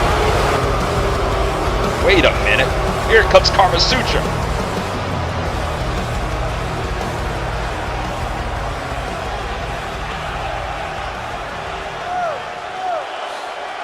While you're laying there, hopefully very uncomfortable and very much in pain.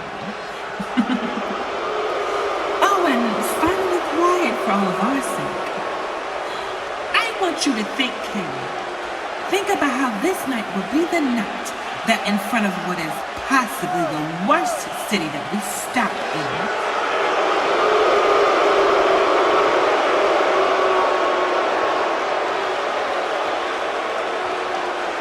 Think about how this night will be the night that started it all.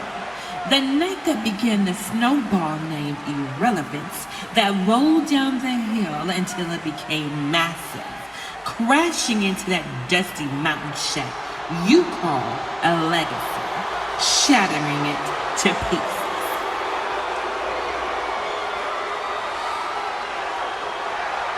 Think, Kayla, about Thursday Night Rise, the go-home show before the biggest event in this industry will be forever known as the night that it was cemented, where it became official. You want me out these luxurious outfits that, let's be quite frank, probably cost 5 months of your rent.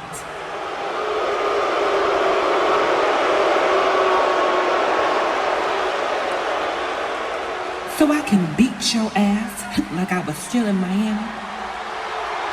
Well, WrestleCade Chicago. You got it, bitch. Well, the match is on, but Carmasutra got away here tonight, and that sets the table for WrestleCade XII.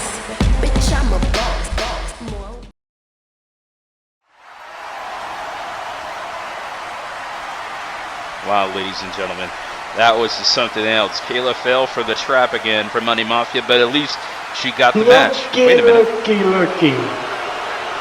Look at that. You're ready in the ring. You're ready for your big match. Here we go. Your big match with the World Heavyweight Champion right now. No. Don't forget, everybody, if Sean Nova interferes in this, the World Heavyweight Championship match doesn't happen. I'll see you soon, Schnookums. What? Carter Blackwell's chosen his opponent, and it's SVR Sugar Kayla. She's gonna have to go in another match against the Axe Murderer, Carter Blackwell. This can't be it. I gotta be dreaming. This is turning into a nightmare. Carter Blackwell, the COH World Heavyweight Champion, has promised that he will have a match here tonight. And if Sean Nova interferes, the match is declined, canceled, and it's not happening at WrestleCade XII. What does this mean? Carter Blackwell has went through every sleeper member imaginable. And tonight, he's looking to take out SVR Sugar Kayla. And no, come on! Let her go! What are you doing?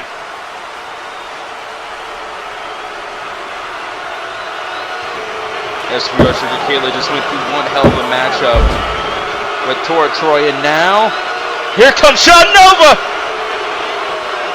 He will risk it all. Come on, bro. You see this is bullshit. Just cut it. Just cut it. What the fuck? It's not meant to happen, dude. Come on now. It's just me and him. Not her. She's not involved in this. Alright. Sean Nova is... You gotta get up. You gotta get up. You gotta get out of the ring. Fuck it. I don't care. I don't care about the match. Get out of the ring. Trying to tell Kayla to run, to save herself. Kayla, can you hear me? Kayla, come on, baby. Get up. Get up. Get out of there. Fuck. No! No! Damn it, no! Curb stop, you son of a bitch! I'm gonna fucking kill you!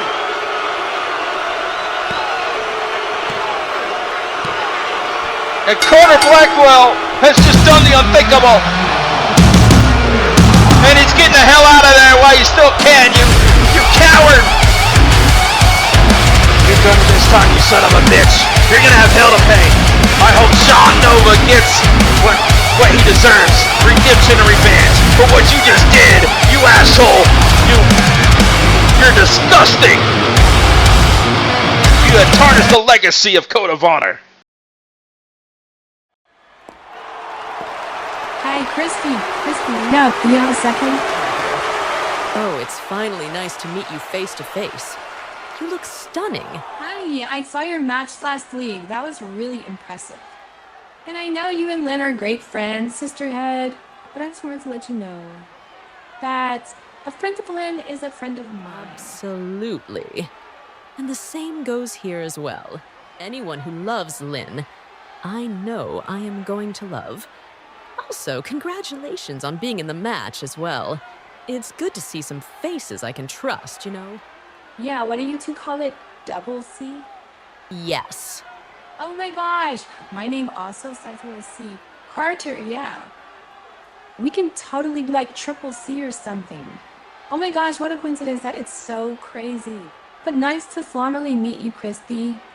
I think that we, Triple C, Christy, Carter, and Carolyn, working together around here, maybe we can process of eliminate when it comes time for the Games of the Galaxy match.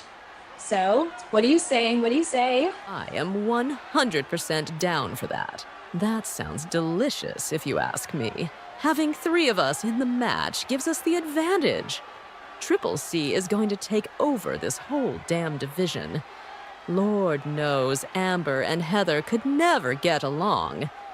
And Eve is just psycho. I mean, you wouldn't want Heather winning the briefcase, would you? No, not at all. And while I am in this division, she will never touch gold. What about Amber? The gold-blooded whore. I can't stand her at all. I already know she will not even get close to grabbing that briefcase. And definitely not lunatic Eve. The only thing she's winning is a first-class flight to the insane asylum. Right, so think on it, Christine. I'm here for you, and Lena's here for you, and Triple C has a nice ring to it.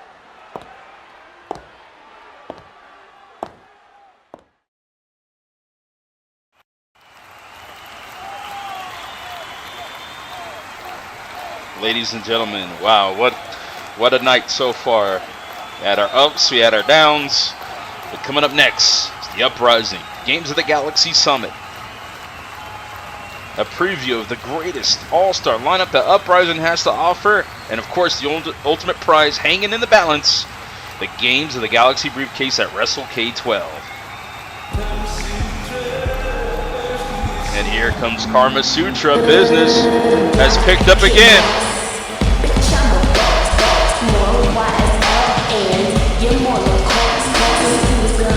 She now has a match at WrestleCade XII.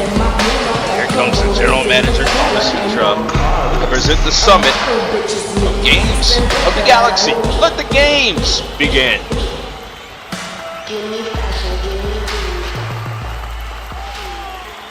All right. Oliver's, settle down. I know seeing me is a thrill in its own right, but please, do try to contain yourselves. After all, this is the last stop before WrestleCade, and I refuse to let tonight fall short of the excellence I expect from the Uprising. Now, as your Uprising General Manager, it is only fitting that I am the one to unveil something truly historic. Something we have never done before. Tonight, the first ever Uprising Games of the Galaxy Summit will take place right here, right now. Uprising has been blazing hotter than ever, and tonight they look to stake their claim to that briefcase and face each other despite some of their over-the-top egos or questionable fashion choices. So now, without further ado, allow me to introduce the field for the 2025 Uprising Games of the Galaxy match. And try to keep up. The vampire herself, Redbane Carter Vernado, Eve Heron, Christy, Amber Gage, and Carolyn Baker. Look at them. 6 women desperate to claw their way into history. History that I am graciously allowing them a chance to be a part of. Ladies, savor this moment, because under my leadership, you are standing on the cusp of greatness. Now, the floor is yours. Try not to embarrass yourselves. Well, Carmasutra, I just want to personally thank you for putting this all together for me. Wait, not for me, Carter, and Christy. The kindness in your heart goes above and beyond. Thank you. But I'm not going to sit and brag and boast, so I'll get the show on the road. I'll start off with Carter and Christy, my 2 closest friends. Amazing, talented women, and nothing but nice things to say about you 2. And then we get to the unfortunate in this matchup.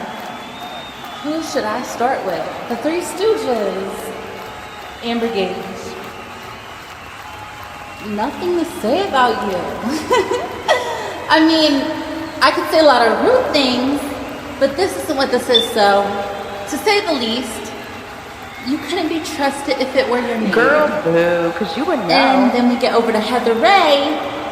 I don't even know why you're in this match. You couldn't even beat Amber Gage. She definitely fucked that one. And then Eve. Well, I'll say what everyone's thinking. You should be locked away. You should be locked up. not in a match. Clock it. You know, I can go on for days and days and days, but I'm going to give everybody else a chance to talk. But what I will say is I noticed the mind games being played the last couple of weeks. And to say the least, you can't play my own games on me.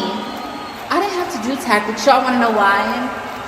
Because I'm already rent-free in y'all's thick skull. Oh my God, are you done yet, Carolyn? My ears are actually bleeding, and I think it's starting to get to Heather's head. She's breathing a little too heavy. You know, Carolyn, for someone who couldn't even beat Eden, you sure do have a lot to say going into a match with 5 other women. And let's be real here for a second. None of you women have what it takes to win that briefcase. Gold-blooded is more powerful and stronger than ever. And not only are we taking over both locker rooms, we're taking over the whole damn company. So like I said, when the lights shine the brightest, it'll be me standing tall with that briefcase. So let's just go ahead and end it right here. I mean, I've beaten Heather, crushed Carter's Rumble dreams, and as for the other 3, I think it's safe to say they're the least of my worries. Amber Gage. Enjoy it. Savor every replay, every headline, every second of that fluke. Because that one win over me, it's the best and most relevant thing that'll ever happen to you, Amber, and we all know it. Now you woke something up in me you can't control. You wanted the spotlight? Congratulations, you've got it. But now, the devil's watching. And I don't just want your blood anymore, I want your soul. I want to take away everything that makes you happy. Last year, I touched it. I had it. My fingertips brushed that briefcase, and for one single second, it was mine. And then, it slipped away. Stolen. Ripped from me by Kelly Kells, who didn't even deserve to breathe the same air, let alone climb that ladder and take what's mine. But this year, I'm not walking into WrestleCade just to climb a ladder. I'm walking in to finish what I started last year, to take the Games of Galaxy briefcase that should have been mine all along. As for the rest of you, let's just start with Carolyn Baker. You just had your big opportunity at the Rumble, and guess what? You blew it. So how about you step back, Munchkin? Christy, your fleeting moments won't survive me. You peaked already. Just accept it. Carter, cute rookie, I guess, but you're standing in the wrong line. And Eve, my precious, precious Eve. Even friendship dies when we step into the ring. Every woman here is for herself. So line up. Feel the hunger, the history I'm about to carve. I'm not just claiming a briefcase this year. I'm taking what's mine in all of your blood. Aw, Heather, I'm glad you're having a little trip down memory lane, but this is a new year. A new match, and most importantly, a new set of contenders. You may have gotten lucky to climb the ladder and get your fingertips on the briefcase, but that's not going to be the case this time. I mean, let's be honest. I've been on fire since my race appearance, and my win and loss ratio speaks for itself. As I look around, I see a lot of women with potential, but they lack star quality that I exude effortlessly. Lynn and Christy excluded, of course, because we're all just good. It's sisterhood, right? Also, I see Amber wants to hold on to her biggest accomplishment yet, which is eliminating me at Rumble in the Jungle. But we all know she's not ready for a briefcase, a contract that leaves her with so much power. She's not ready. And that elimination, by the way, it was a fluke. I still eliminated you, and how could I forget Eve and Heather? Weren't they like cosplay as like Nightcrawler vampires, question mark? Well, either way, just take it to Comic Con. I stunned Game. I mean, are you kidding me? Ooh, my turn! It's time for little old Evie to school you kiddos. Let's start with the one who said I should be locked up. You must think you're funny, huh? You know what's really funny? The way you lost the biggest match of your career at Rumble in the Jungle. The Unbreakable Lady tossed you around like a sack of potatoes. Pure comedy if you ask me. Then there's the other evil twerp, Carter Vernado. Stinks to be stuck in Lynn's shadow, doesn't it? The only thing you're good at cosplaying is thinking you'll ever be world champ. Amber Gage. Oh, Amber. The girl who backstabbed her closest ally and sold her soul to Gold-Blooded. Actually, let me rephrase that. The girl who ditched her friend for a man who tossed her aside the second she's no longer useful. And then we have the head wuss in charge, Christy. All you do is yap, yap, yap. Then hide behind your bodyguard when it's time to step up like the scaredy cat you are. And finally, Heather. I'm not gonna lie, at first what you said kind of stung. But I'm also proud of you. You're doing exactly what I taught you. And that's to embrace the monster that you are. You're right, every woman for herself. That's exactly why when I climb that ladder, that briefcase is all mine. And anyone who thinks about stopping me, well, they're about to find out why they call me crazy. But I want to address Eve because she's so funny with her little jokes and giggles. I don't know if you're familiar with me, although you should be. I'm Carter, the greatest of all time, Vernado. I always hear this shadow being brought up when it comes to me and Lynn. But I've never been in the shadow when I'm always in the forefront. My name shines bright in a room full of darkness. I don't know what mental institution discharged you, Eve, but I'll have you sitting back in those four corners, boof, just like that. And for everyone else that's just yapping, I don't know why we're doing this, especially when we all know that one of Devious is bringing home that briefcase. Oh my gosh, can you all just shut the hell up? This is absolutely uncanny, acting like a bunch of wild animals. But I'm not surprised, especially looking at the layout of this women's ladder match. It's actually quite embarrassing to be me in this situation, but fulfilling for some of you, because you get to be in the ring with the head diva. I am happy that I get to be a part of this with one of my favorite people in the world. Lynn, may the best woman win. Also, Carter, I will see you there. And I wish you the best. As for you other three bitches, let me tell you something. Amber, you don't have to worry about me. The same way you didn't worry about wearing that crooked, terribly dyed wig you have on tonight. When are you going to get out of those Party City wigs? You're nothing, sweetie.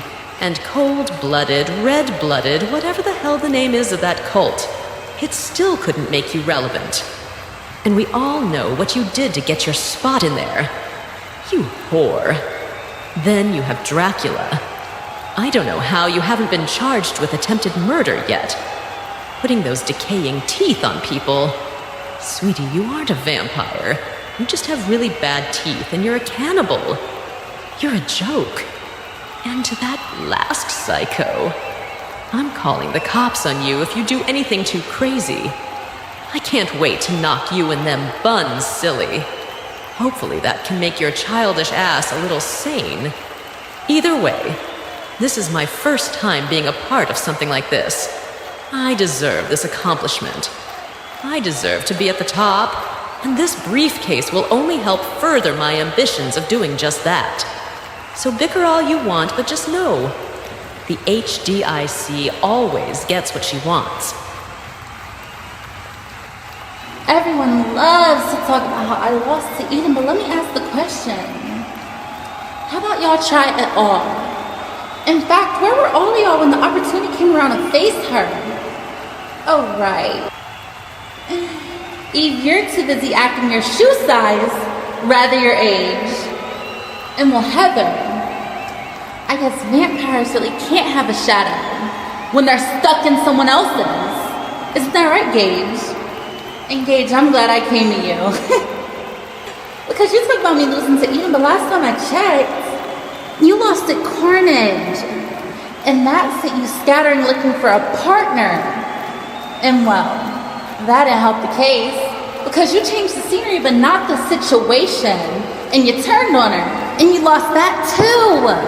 And what did that do? Just clock it, Oh, Dusty, right. clock it.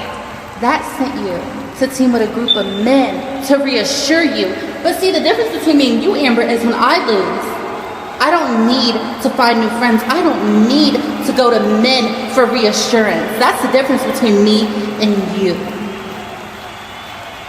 So yeah, I lost. But when you're the woman to beat, people are going to remind you about that. But hey, I digress. Oh, Lynn, sweetheart, please do us all a favor and shut the hell up. You did all that just to prove you're still spiraling. I mean, you talk about keeping your eye on the prize, but isn't that the same eye that couldn't even see your engagement falling apart right in front of you? You couldn't seal that deal either. So no wonder you keep fumbling when the lights get bright. Commitment, championships, girl, every time it matters, you crumble like a cookie, and it's kind of sad. But let's not pretend this is just about you, Lynn, as much as we all know you wish it was. And Heather, my little goth mosquito, you call yourself a vampire, but the only thing you've ever sucked is the momentum out of your career and the life out of any room you step foot in. You're not living in anyone's shadow, babe. So spare us with that BS. You are the shadow. No substance, just looks and disappointment. And Carter, you talk a lot about star quality while name dropping every other woman in the match like you're hosting a talent show. If you're the star, then why does your spotlight burn out the second I walk into the room? Why did your momentum magically vanish the moment I got my hands on you back at the Rumble? Right. And Eve, you're cute. You literally just got here. You're the least of my worries. You're too busy gnawing on walls and whispering to imaginary friends to realize Heather is only keeping you around because you make her look stable by comparison. She doesn't care for you truly. She only cares about herself and how many titles she can grab. And let's be honest, that clearly isn't working out in her favor. But I mean, cycles travel in packs, I guess. And Christy, bless your heart. You're like the little participation trophy that somehow learned to talk. All that mess you just said went in one ear and out the other. A diva in charge? More like a diva in last. Last place looks so good on you. Now back to you, Lynn. Keep deflecting, keep painting yourself as the woman to beat when the only thing you beat consistently is expectations, straight into the ground. You say people remind you of your losses because you're the woman to beat? No, baby. They remind you because losing is the only thing you never fail at. All this talk just to fail. Ha! You girls are hilarious. Come WrestleCade. We all will see who the best woman is. So keep bickering, but I've had enough of hearing it. I will see you girls on the grandest stage of them all. And I bet you all, this head diva will be walking out of that stadium as the diva of the galaxy. Ugh, that has such a good ring to it. Shut up, Christy! You all want to call me a shadow, huh? Say it again real slow. Because that's the last lie you're ever gonna feel comfortable saying. A shadow is quiet. A shadow follows. I don't follow anyone. I hunt. At WrestleCade, there's no hiding. There's no running. There's no safety in the crowd screaming your name. There's just you peasants, more vulnerable than ever. And the moment you realize, you already made yourself prey. I'm not standing behind anyone's legacy. I'm standing over bodies. I'm standing over bodies. Shut up. Ladies, that's enough. I've heard enough. The tension boiling between you ladies is enough to boil the roof off this building. This animosity you've all been carrying around for each other for the last few weeks will hopefully come to an end come WrestleCade. And hopefully give the rest of the locker room some peace and quiet. So good luck in your ladder match, ladies. And may the best woman win.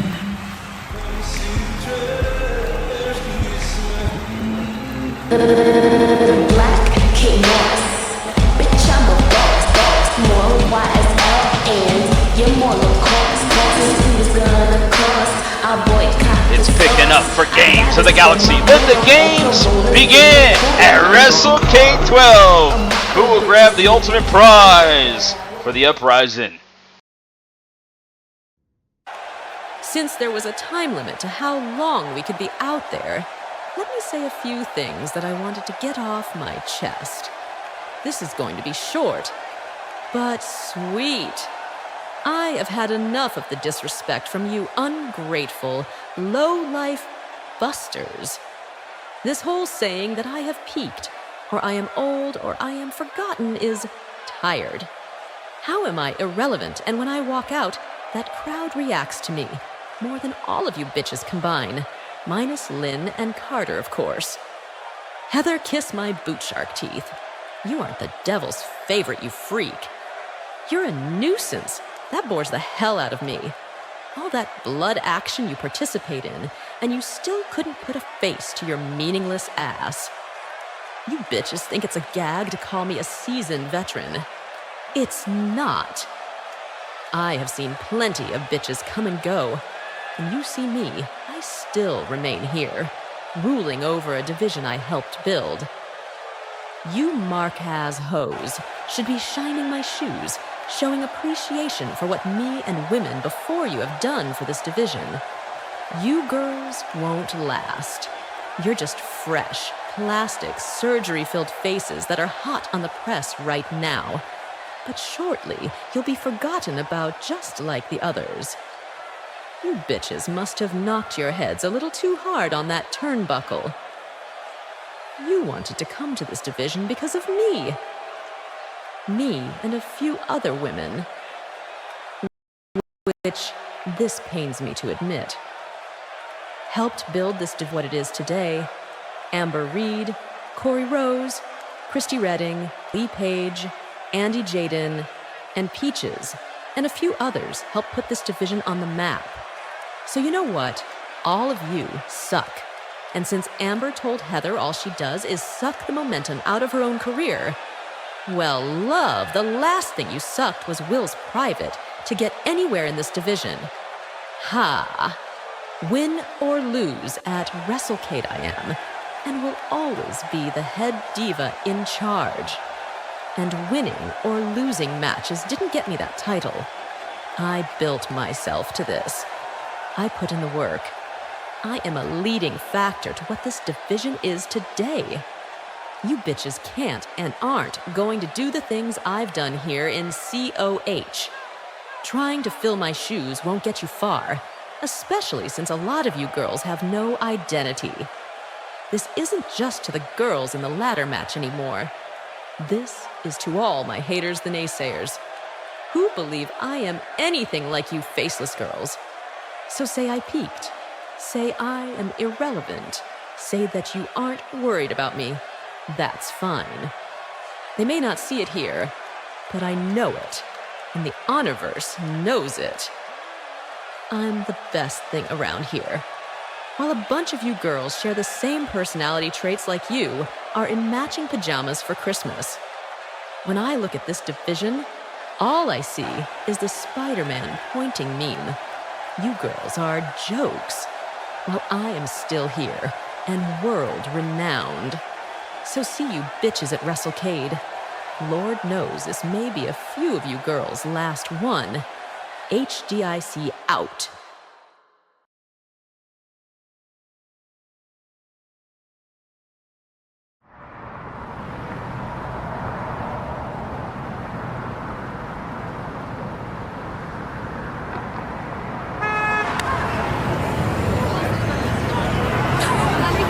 They finally found each other in the streets of Chicago. And what a deadly location. This is not looking good.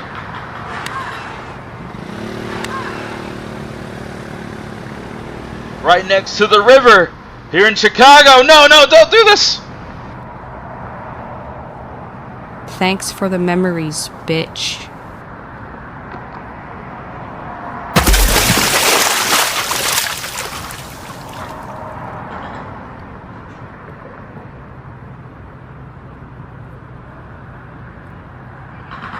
Eden just got tossed into the cold lake. Oh my God.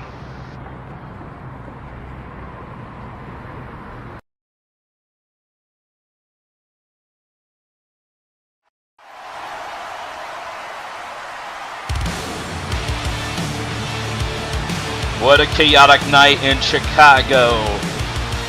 I hope Eden's okay. That freezing temperature water. I'm surprised it's not turned to ice. It's been a cold front here in Chicago, but here we go.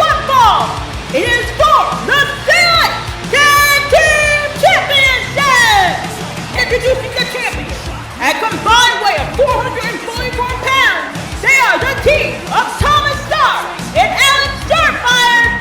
SOS! Starr on Fire!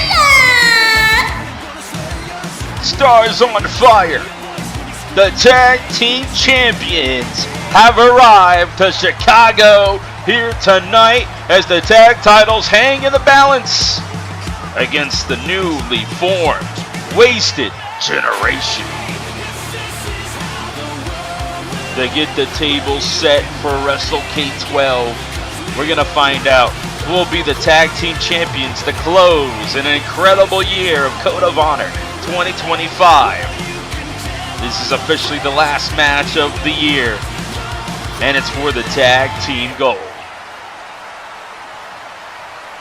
From the cold lake here in Chicago to the ring, this is gonna be one hell of a showdown.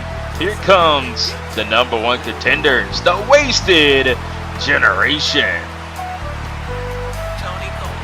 Well, Starr and Surefire, Stars on Fire, the champions are ready, but here comes the contenders, Brian Phillips, Vinny Guerrero. At combined weight of 466 pounds, they are the team of Brian Phillips and Vinny Guerrero, Wasted Generation!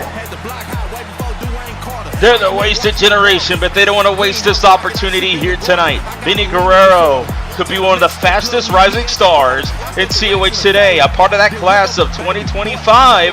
So is Brian Phillips. Tonight, Wasted Generation collide against Stars on Fire in a main event encounter with the tag team titles hanging in the balance. Here in Chicago, home of the championships, from the Bulls to the Bears to the Cubs. We will witness history tonight here in Chicago as Vinny Guerrero and Surefire, two Lucha Libre stars, gonna collide, and this is how we start this tag team matchup. With everything in doubt for WrestleCade, you know, what happened to Swift and Tanaka last week, we still don't have an injury update like we promised here tonight. There's just been so much going on.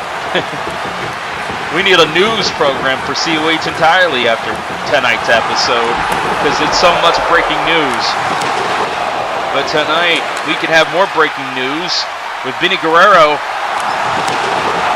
trying to grab his first championship reign here in Code of Honor, but Surefire was a part of the first ever WrestleCade. He's still here on top of his game with the leverage, re-leverages the pinfall. No! It's a leverage war here on Rise Chicago as Surefire with a cover. 1, 2. Clothesline. Here comes Vinny. Backs him down with another clothesline, but this time Surefire gets recounted into the Hurricanrana, but sends to the apron. And when you least expect it, what a tag by Surefire to his partner, Starr. Great teamwork. That's why they are the champs. Vinny, though, lands up on his feet. Here comes Thomas Starr, letting loose with these clotheslines. Back flipping over. The catch is catch-can wrestling style from Great Britain for the cover. 1, 2, and just a 2 count. Tag team wrestling, the most important thing, in my opinion. And it's great to see a main event in tag team wrestling today. You don't see too many tag team main events in this industry, and I'm glad to be a part of history right now as Vinny Guerrero, as the crossface sits in. Thomas Starr, though, rolls him up for the cover. 1, 2, and Vinny kicking out straight away. But it was close. Here comes the X handles by Vinny Guerrero. BG on fire.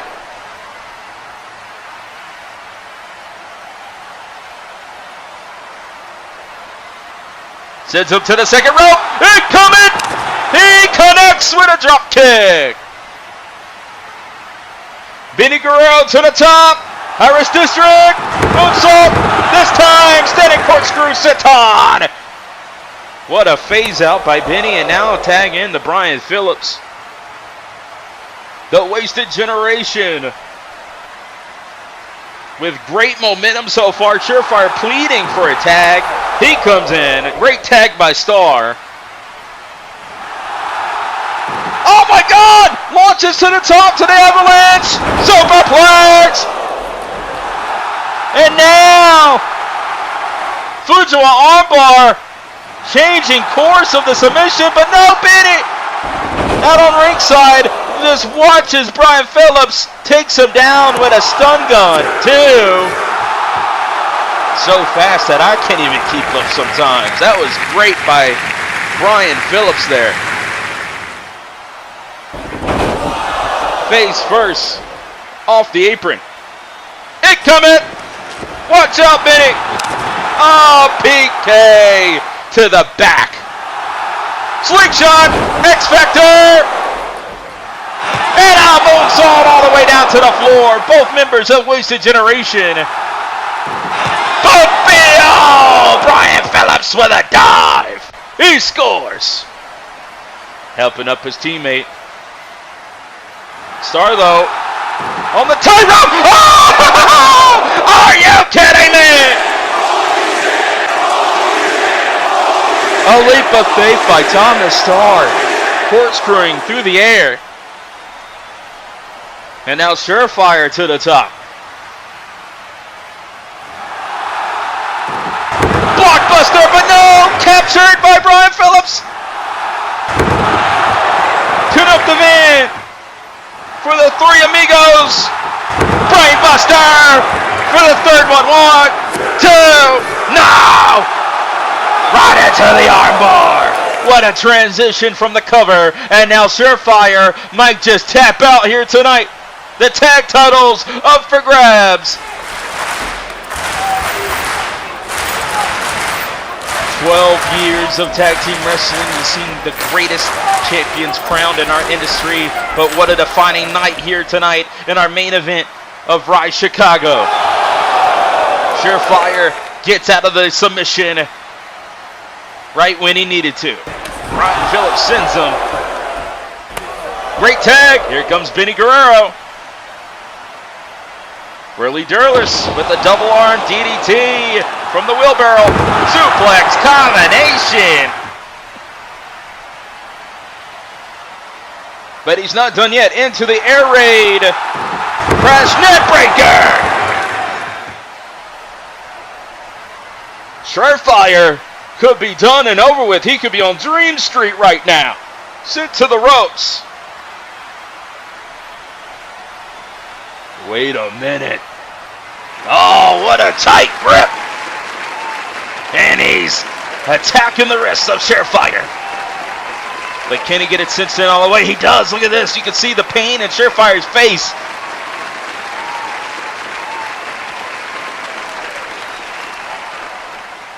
But look at this! Flips over! Hurricanrana! Incredible! Vinny Guerrero showing you what he's made of here tonight. Against one of the Luchador's finest, Surefire. This is Lucha Libre at its finest. Oh! Still landed on his feet from the drop kick, but incoming! Incredible moonsault! Lifts him up, this could be Firecracken! The finisher! Firecracken! And Benny Guerrero into the corner.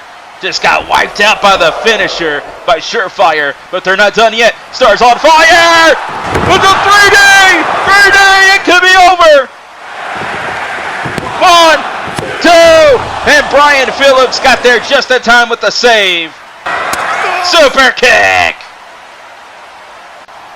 Star incoming. Hurricanrana sent Brian Phillips to the floor, but what the hell is this? Who's under the mask? What the hell is this? He's got a chair! Cameraman, zoom in. This is the same person, whoever this is. Remember, there was like 2 of them last week. Referee having a battle. We got shenanigans, ladies and gentlemen.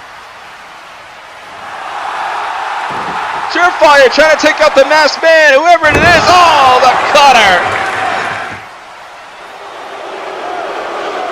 Surefire wiped out, and Star looking at him like he saw a ghost. Referee getting rid of the evidence to try to restore order of this tag match and get him the hell out of here. He just cost a match for Stars on Fire. And Star sends up to the apron.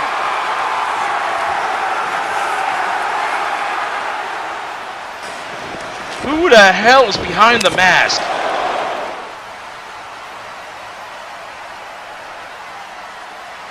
Exposed turnbuckle. Referee gonna fix that. Put the pad back on. But here comes Thomas Starr. Trying to take measures to his own hands, but... Oh my God! Dare I say the kiss of death, the mist. Poison in the eyes of Thomas Starr. And the referee didn't see a damn thing. The ink is in the eyes of Thomas Starr.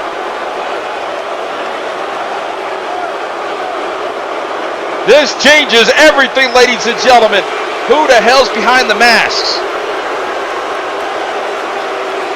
Benny Guerrero to the top. Lie, cheat, or steal, it doesn't matter. Frog splash. Are we going to crown new champions? 1, 2.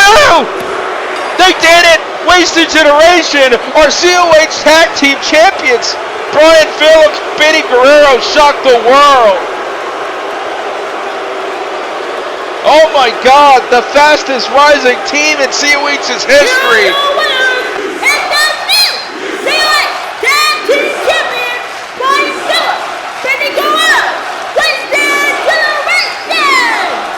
This changes everything, ladies and gentlemen. The last moment, the last match of 2025.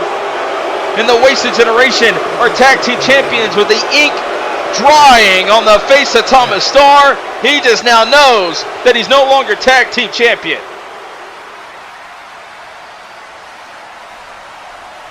The reality just set in. Who's behind the masks? You laughing? You fucking bitch.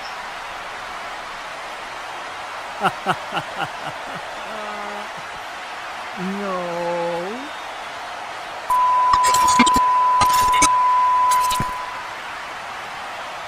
Even a cameraman's not safe. Thomas Starr is losing his damn mind out here after he just got screwed.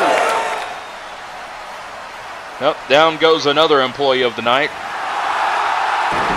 Oh! The Observer Driver.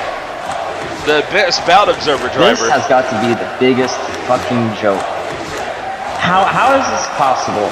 Every single time, one way or another, people just try to wiggle their...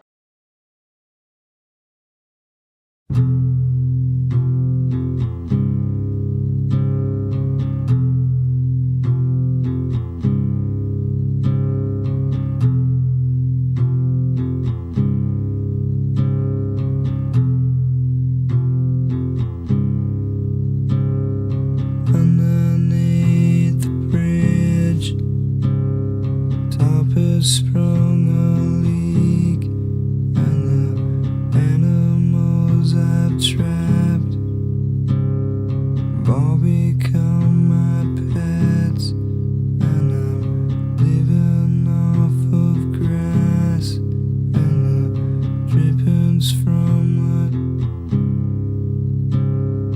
It's okay to eat fish, 'cause they don't have any feelings. Something in the way,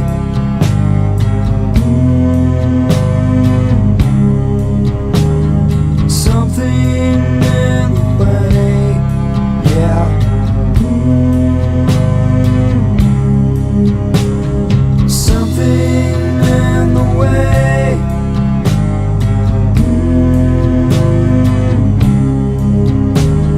Something in the way, yeah.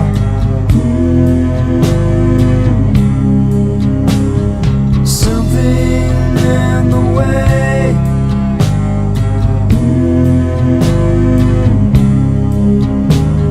Something in the way, yeah.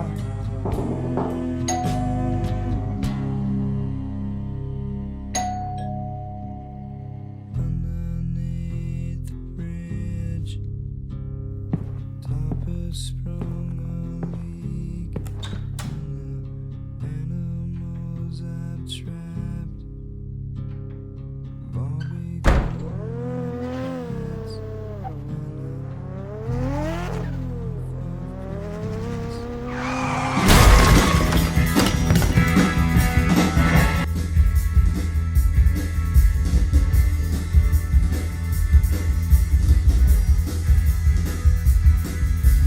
Merry Christmas, you cunt! Ah! お前をぶっ殺してやる。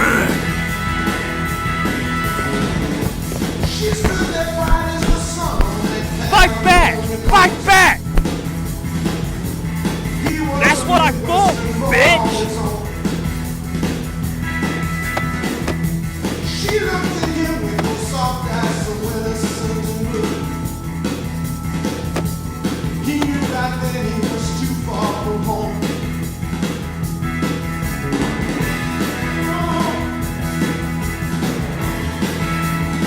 He was too far from home.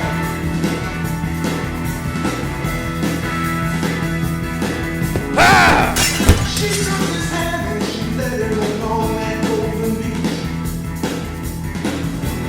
They watched the waves tumble over the sand. They drove for miles and miles in those twisting and turning roads. Higher and higher and higher they climbed. In those Hollywood nights, in those Hollywood years, she was looking so right. In her diamonds and Bitch! all those big city nights, in those high rolling hills, above all the lights, she had all the skill. I'm glad Matsuda got a front row for this.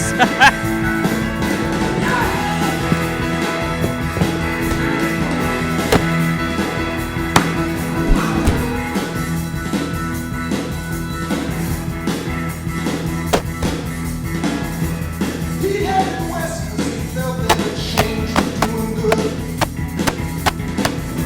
See some old friends, good for the soul.